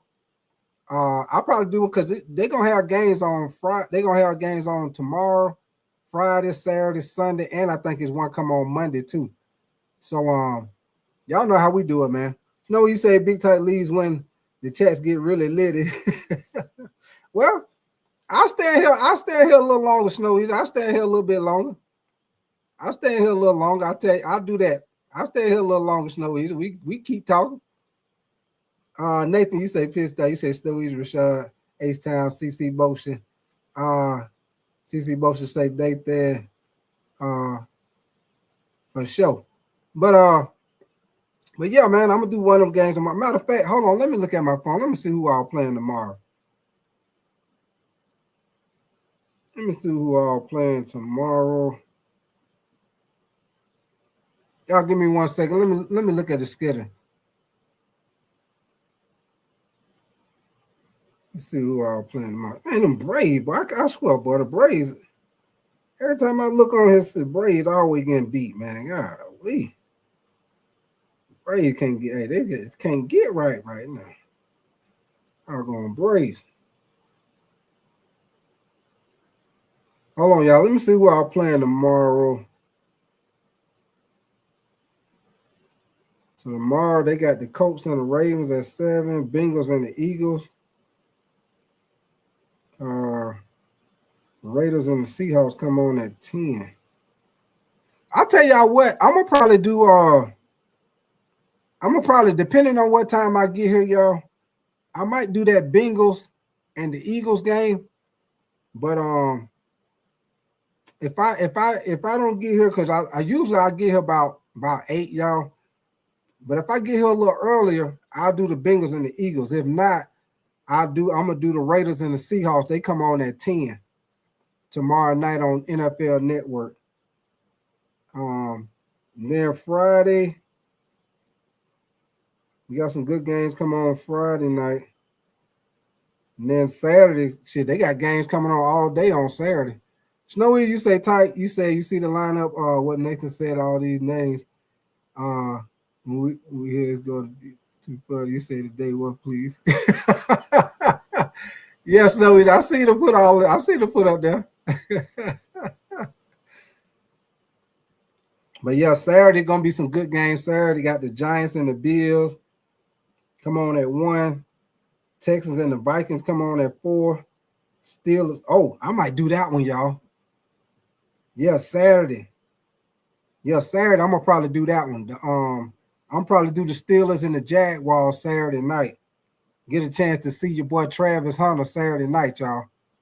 We'll see what your boy Travis Hunter do against the Steelers Saturday night. They come on at 7. I'll probably do that one. I might do that early game too. They got one come on at 1. The Giants and the Bills.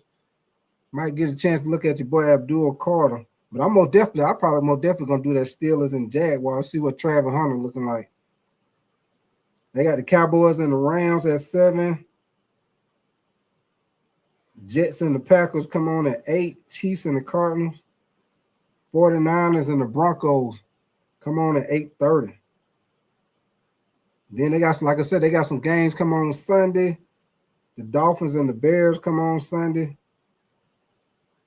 And the Saints and the Chargers come on Sunday at 4 o'clock.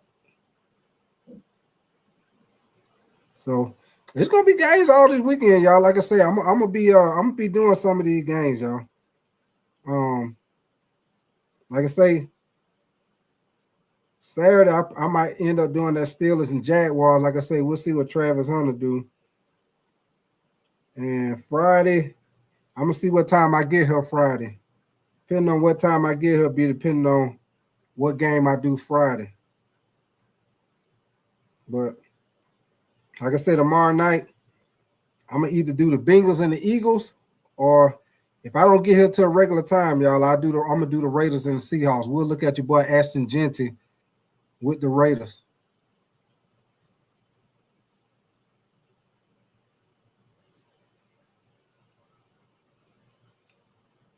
Yeah, but we'll get a chance to see some of these guys, man, out the draft. Nathan, you said Jocelyn, day 1 to even name CC Mo. Let me see what you say, CC Motion. Hold on. You say big tight. You say can you cover the Crawford and Canelo fight live that day? Yeah. I'm gonna do the live game reaction for that fight, CC Motion.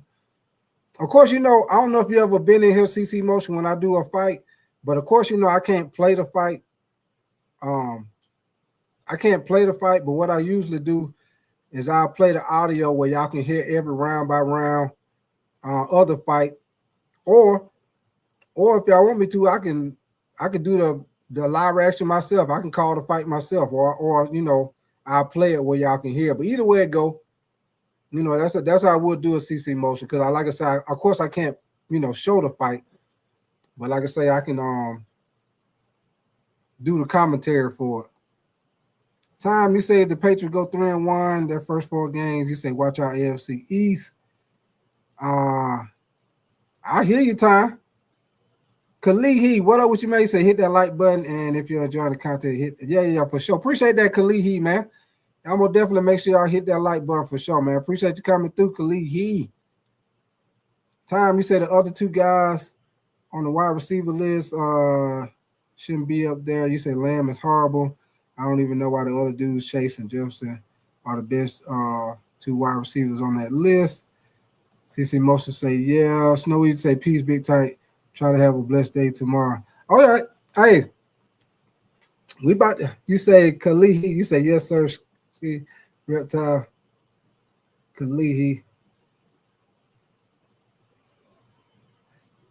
Oh, Kalihi, that is you is that Reptile? You said Tuck Pup. You said what team can you see that can be good or bad that you just have to see? Tuck Pup, you talking about in the preseason, or you talking about just regular season, just period?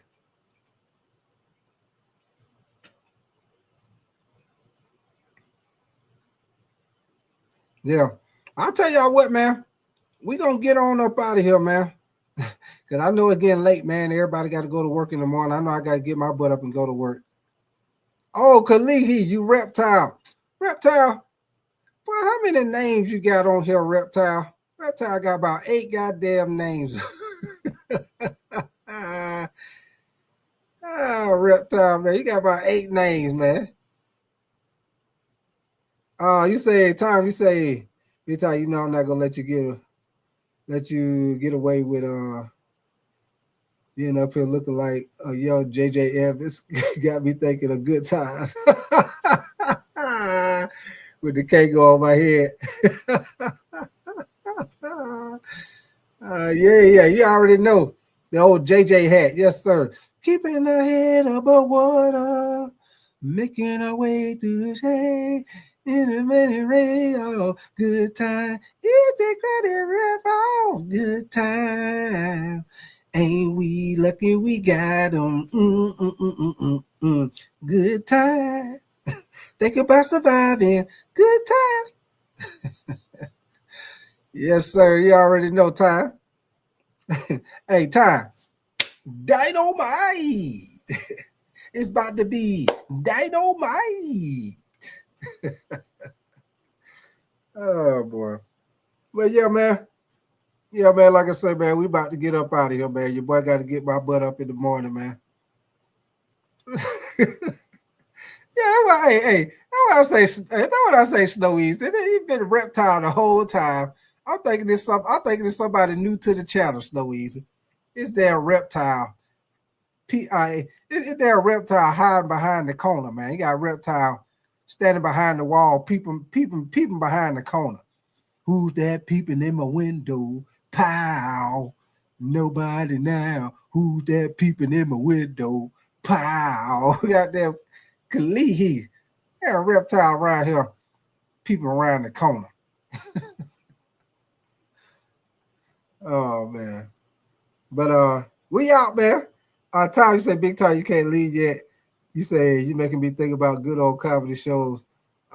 White Shadow. Yeah, Tom. We gotta get up out of here, man. I gotta get my butt up and go to work, man. Yeah, hey, I'm gonna end up having to go get a 5-hour. But all right, man. Y'all know we say we is outie. 5,000, man. What up with you? What's your name? Jakui? Jaku? You say, all right, man. Y'all have a good night. Yeah, for sure, man. You say bear down. Yes, sir. You say we hungry. Yes, sir. Appreciate you coming through, brother. We about to get up out of here. Like I say, man, y'all keep your notification bell on. Like I say, I'm gonna do one of those 2 games tomorrow night. So Y'all know how we do it, baby. I appreciate y'all coming through. And we is outie. Bye, outie. Y'all enjoy y'all night, man. And I'll holler at y'all tomorrow.